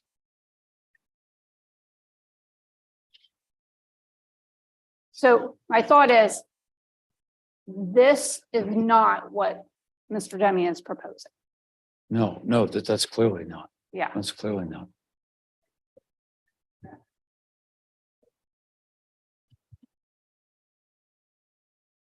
So Biana, our Sorry, is it Amy? Yes, Sorry, Amy, we're a board member on the, one of the original comments was they wanted a way to keep this under control so that your neighbor doesn't start putting tents up and everybody has tenter in their backyard. So that's why they've really worked with us to hone this in so that it doesn't get out of control. And that's why the county said they don't want to see people start subdividing. So it has to be ineffective in the time this comes into effect. yeah. After the historic farm property, we were really trying to narrow down to basically properties that were under the 10 acres that sort of had an historic element that made sort of sense from a tourist perspective of attracting guests, but we're open to obviously comments on that, but that's just where. I mean, that in itself, that sounds to me like a creative way for dealing with these farmettes that are historic. Someone's trying to preserve them, keep them going, but they're looking for a way to provide, some additional income from it and use these historic properties, these historic barns. I have a historic property. They're expensive to upkeep. You need something to do to maintain some income there to keep it going. So I'm totally empathetic to that. I'm also greatly concerned about just, opening up possibilities for people to start doing all kinds of things that impact, as Mike is saying, a residential area, or I can think of at least 2 of these kinds of historic farms that are in the middle, literally surrounded by development. I guess one's in West Lampeter, one's in East Lampeter, Coal Bakers. You know, there's $750,000 homes. I can tell you, they're going to be knocking on our door saying, what is going on next door? There's a rave concert going on and there's 60 people staying in tents on top of platforms. No, not, and we're saying, well, it's a historic property and they came in on the ordinance and they can do that. And before you know it, we start to spin these things out of control. I know I often heard of it, but I just add in that then after this, after anyone wanted to do this, would have to go to show that they meet the criteria. To put in the prohibition in place. So just putting that out there too. All right.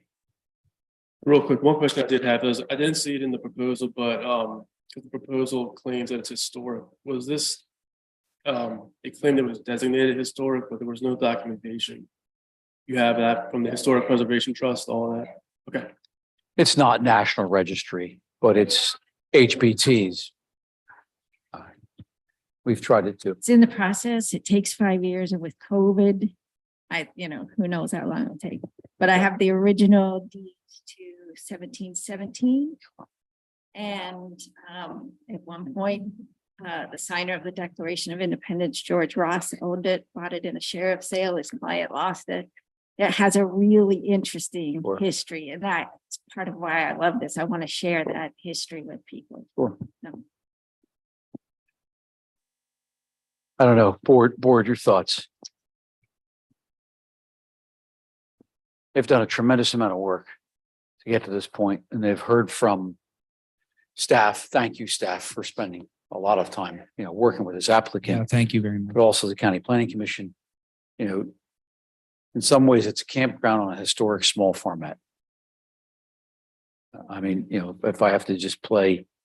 Yeah, because we have campground use already zoned in the county. Yeah, you just can't put one here. So this is asking to bring the historic piece of it in a special designation. Do I have that right? You're getting close. I mean, they're going to frame it in a different way, but yes, it's, as Ethan says, this would not fit into our ordinance's designation of a campground. So we're creating a new definition called glamping, which is not camping. And it's only not camping because Our current definition doesn't allow it there. glamping involves what activity that's not covered? If Nothing. Having a platform? Paying more money.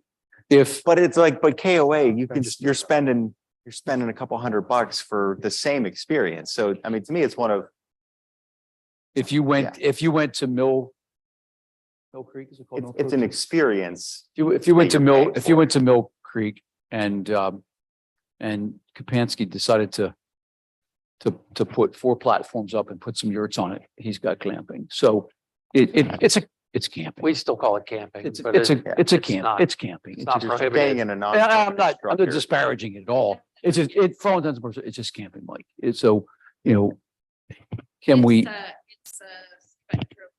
You can do it just like you do with Pinter, or you can go to places, as I mentioned before, in Montana and stay at a resort called Plaza, spend $1,500. Yeah. Do it.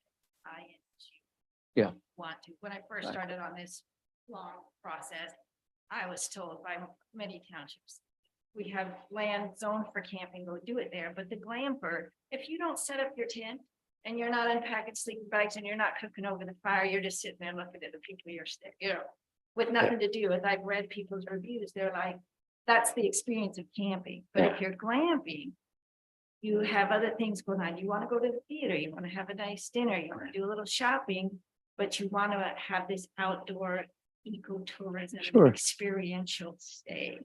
So, and that's what sells now in tourism is experiential. That's why the tree houses and the Pinters and the, school bus, whatever, like all of those things. But for my purposes, I want to create like an adult couples getaway, come relax, connect with your spouse or your friends and have this delicious meal and learn about the history of this fantastic piece of property that, has Lancaster County written all over it and, you know, Swiss colony people coming here for freedom and, you know, Conestoga Indians, you know, they're finding arrowheads on the property and just, it's just fantastic. And I want to share that with people, give them a chance to restore their, you know, selves on this beautiful piece of property here and, you know, just give them a great time here while they're visiting in a way that's not being done here. And that's kind of been my challenge all along is it's not being done in Lancaster County at this level. And so that's kind of what I've been pushing up against this whole time to find a way to do it here and give people that opportunity when they visit. Okay. So I love the idea. It's just what's the best path to, how do you get there from here, to borrow a Pittsburgh phrase? But I also want to make it available to other agricultural properties as well. So it's I'm perfectly fine with every farm putting a tent in their backyard and renting it out. It works great. I mean, I know a lot of farmers, they're doing it now. There's tent platforms in East Lampeter right now and people are renting them out. You just don't, I'm not going to say where they are. So it's people do it now. They just do it under the radar. This is people who want to do it, you know, above board and do it at a slightly larger scale, but not a huge scale. We're talking 8 tents. This is pretty small stuff. I mean, if you go on Tenter, you can see the one over in Paradise and it's 1 tent, but then you see the picture of 100 people in that field. Well, that would be a challenge if there was 100 people on this property. There's not enough parking for it. Well, they walked there and went in. I'll just say that we've been at it. You're willing to probably whatever you suggest to make it work. So we appreciate the feedback. I'm not trying to say that we're not open to it, you know, Yeah. just Yeah. trying to get there. No, I hear you. I don't hear, and we're missing a board member too. I don't hear I don't hear a consensus of anything right now. I'm hearing that, as I think we said before, the creativity, the entrepreneurial vision you're casting, the desire to preserve that historic structure, that historic property, all resonates with the board. But I'm also hearing it, and it, you know, staff is helping, you know, to frame this for us all, is they've been trying to work with us, trying to make it work. County planning was trying to make something work, and we're all about 60% of the way there. We still got 40% of the way to get there. Because, you know, there still are limitations, you know, there are residential uses up against you to the north, the south, not so much. The east, not so much. It's all farming. You know, but there are implications for other parcels just like this. I mentioned one here just a moment ago. You know, believe it or not, the thing that 20 years ago I didn't think I'd ever see is all the farm buildings now being used for weddings. Well, 20 years on, there's probably 4 dozen of those in East Lampeter Township alone. Everybody who comes forward says, I'd like just a barn, I just want to use it for a wedding. And before you know it, there's 175 cars. There's people, there's bands, there's fireworks, there's, you know, all kinds of alcohol being used. And before you know it, I've just plopped in the middle of a agricultural zone, you know, a wedding venue that is a convention center, you know, and it just, I don't think I have an answer for you. I'm sitting here. I'd like another member of the board who's not here to weigh in on this. You know, I'm hearing from Mike, you know, needs more time to consider this. Well, I appreciate you sharing the vision of it, which I didn't really have a perspective on for what you're talking about, which is this very earthy, involved, engaged experience on a historical property. That, because my first reaction is it's camping, you know, And do we just camp anywhere or do we have rules about where we camp? You know, because there's safety and lots. So what are the ramifications of changing an ordinance? And just as John made a good example of the barn venue. I'd really like to kind of know more or make a decision. Sorry, yeah. About that. You were talking about anybody can do it. So I'm a little confused. Do you, anybody could do it, or do you want to keep it, some control on it? I'm for giving a use to zones that are currently struggling financially, and this is a way to do it. To me, if you're allowed to put 5 units on that property and rent them out as a bed and breakfast, it doesn't matter to me whether the walls are made of canvas or wood. So that's just my perspective of, if you can put a bed and breakfast, you can put 5 tents up, call it a Does day. the seasonality of it change? Because it's only 6 months out of the year. That's just, it'll be harder to sell them in the winter, but I think they'll figure that one out. So in other words, the market will dictate when you can rent it. We don't need to put that into an ordinance, but that's my perspective, where I think other people might be more concerned about tents. Well, that'd be the example that I would have. If I have a building, I know about all the zoning and all the inspections, and I know everything that has to happen with the building. I don't know that with a platform and a tent on a property. How big are the properties later on? Is there a larger property wants to do more? What are the consequences of So doing? capping the units and basically saying, all right, so to me, it's either an expanded style of bed and breakfast, which is currently capped at 5 units, or it's a micro campground that has another cap on units and visitors on that, like we do with a campsite. But the same regulations that apply to a campsite platform would apply here, which is there are none. Just don't fall off. So we could come up with some standards for it. I'd like to see us work with these kinds of properties of a certain size, of a certain acreage, of a certain character, to help them to be able to be maintained in our township. And when the Gockleys owned it, they took care of the Denlingers, heifers, and they made some income off of that, but they also used their property to do that. It was a hobby for Dick. It wasn't something he did for a living. When you have 5 to 10 acres and you've got, 3 to 5 125-year-old buildings, you need something allowance to be able to do something with. And so I'm totally empathetic to what you're trying to do. I see some pitfalls, and I'm not quite sure I understand how I'm going to get you over that right now. Well, and that's why I would want examples of where is this going on and what are the things they've been carrying. Some of that is just my inexperience, but I'd really want to know because I'm worried about what I don't know about doing that. I appreciate you telling, the way you're putting it, Ethan, it doesn't sound like it's a big deal, but when I think of a dwelling and I think of campsites and, people, using facilities and so forth, and, I just don't know what all the consequences would be that I haven't thought of yet. We I worked, appreciate the work you put through. yeah. We worked with Silverstone. I use that as an example. Here's a property that,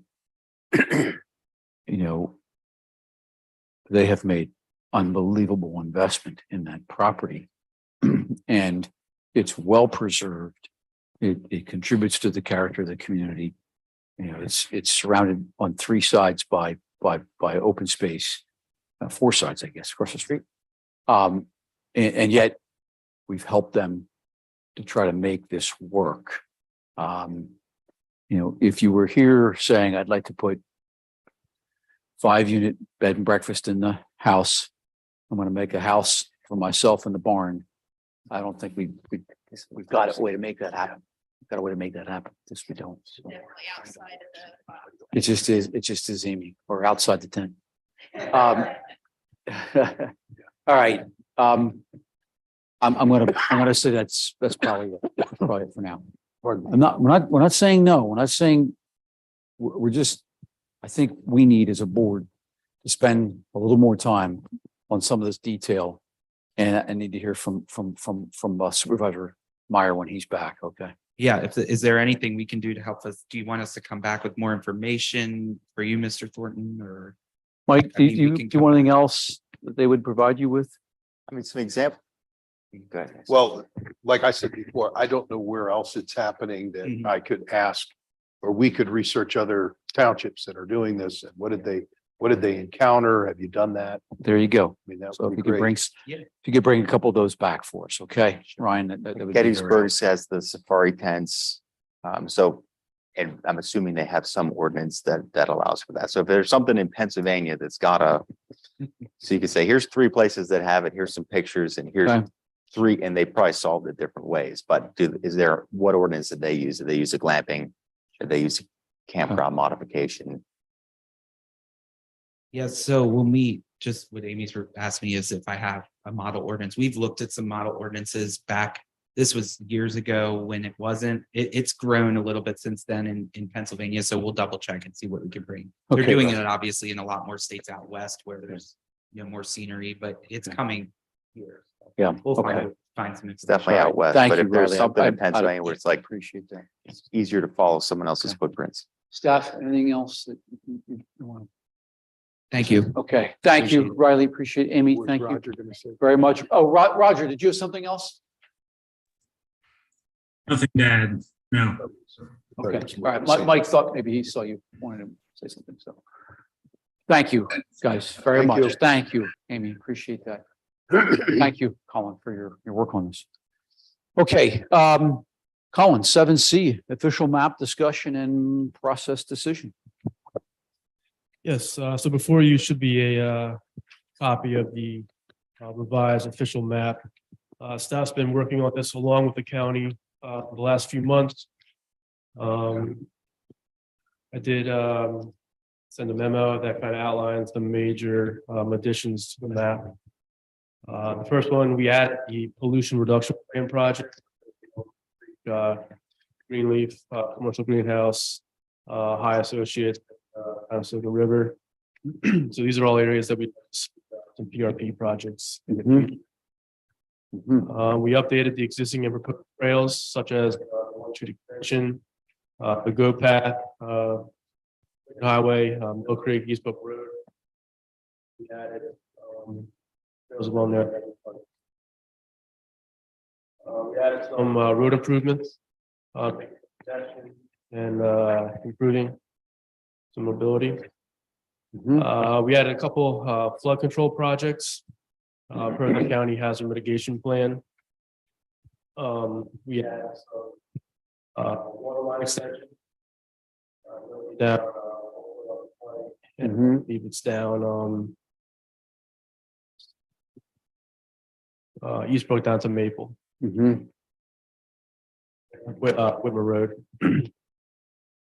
We also should add on the building hubs per the county. Again, for the bike pedestrian improvement for Old Philly, North Bronx, Lincoln Highway. Yeah, the Bridgeport area, transportation, pedestrian bike. And also through the trailhead along The water line extensions.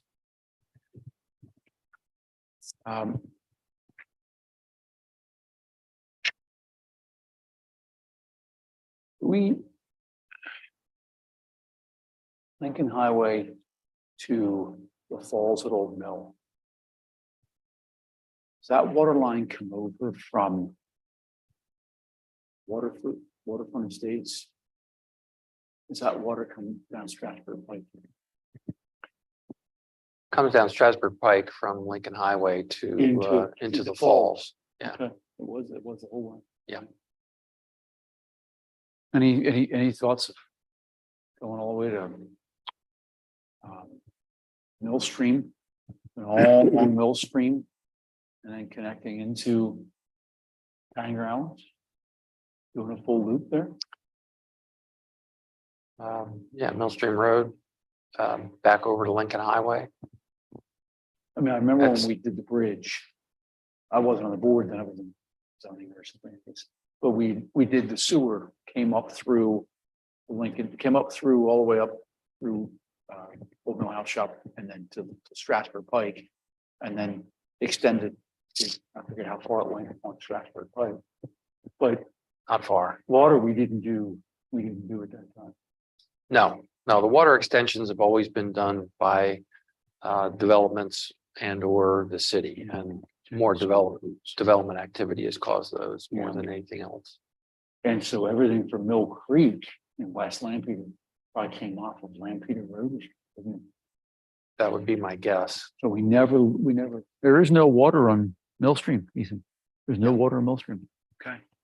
We have a fire hydrant. I don't understand that. I don't understand that thing. Every time I drive by and see that, I'm like, what the heck is that? No fire company says that it's real, but I think your neighbors just has different looks. Okay, all right. Thoughts about the official map? Just a question on roads when they're done. I'm just talking about my neighborhood at Bonneville Drive. As that road now comes right out to meet former Oh Good and Plenty. I think I can see that the underline of it, but a black line denotes, is that a completed road? Correct. Yeah, that's one that's Okay, a solid black line. okay. Yeah.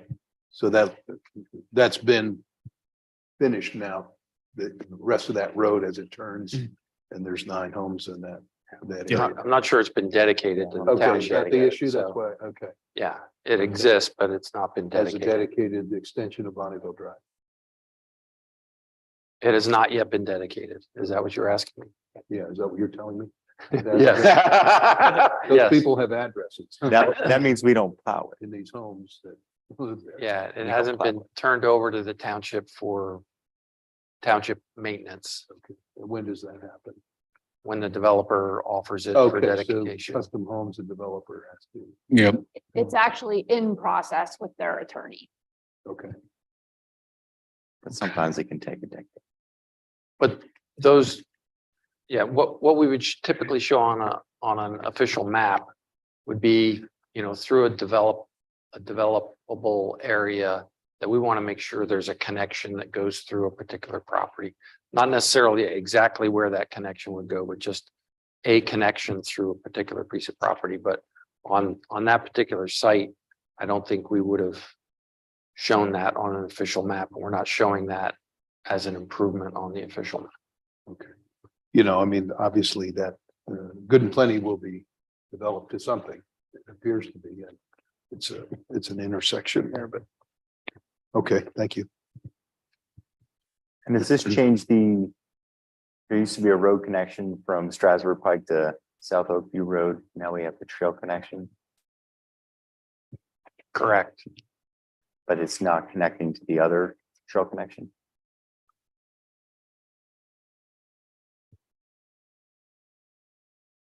Get over here. Currently, our path goes up and connects. There's a spur that goes up into the Walmart. And we have I think the one we're planning out connects from Oakview over. So no, I mean, it's dots, so it could be intended to connect. Oh, that proposed bike pedestrian. Yeah, it's a improvement, proposed- That pink. proposed I see trail, that. Yeah, that proposed trail. And what do you say is missing? The connection down to the proposed trail along Strasburg Pike that comes out of Flory.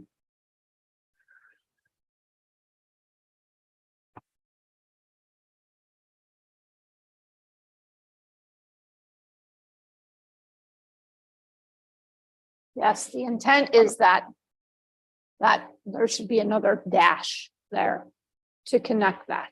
Yes. Coming down to Strasburg Pike there. Well, it actually comes through the park Oh, okay, to Strasburg Pike. yep. Then up to South Oakview. I see the South Yes. Oakview and I see the pink line going down to the park. Kind of behind Walmart there. Yeah. Right, the original Lincoln Highway Streetscape Plan had the Walmart trail and then over at the property line edge of the park and Yes. Walmart over to Oakview. Yes. that comes through the park entirely now Okay, as it's being proposed, okay, designed. okay.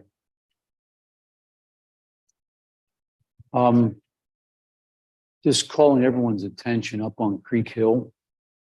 The proposed park area is a very large parcel. Meadow Ridge. So it's at the corner of Willow and Creek Hill. That is the Heller Farm. And that is the parcel that they recently petitioned us for considering ag preserve. So Not officially, they did approach about that. have they, But and I know we gave them a response. Staff did, yeah. Yeah, have they continued to do any of that out beyond us? Nothing? Nothing.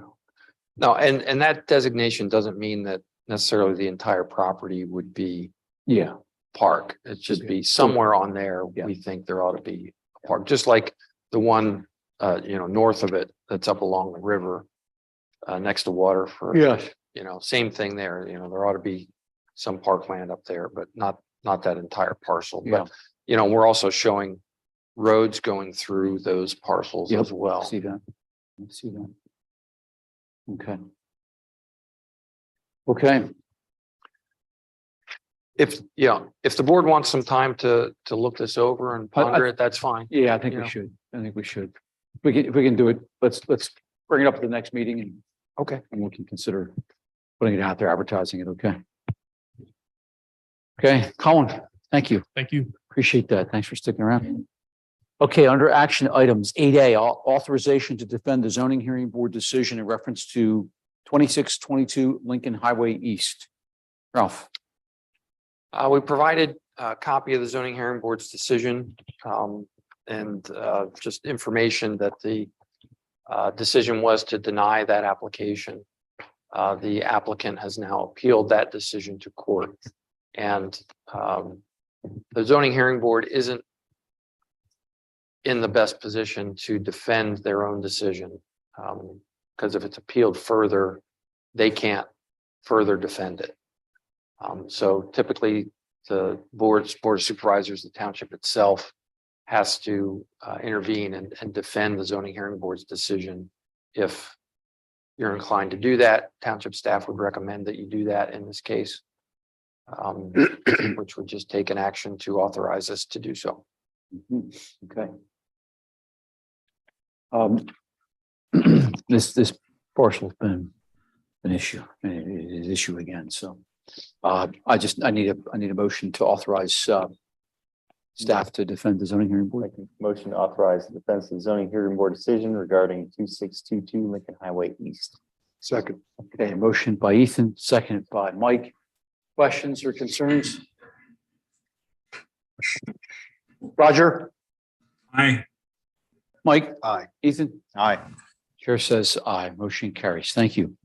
8B, approval of the new AFSCME agreement. 1/1/23 through 12/31/25.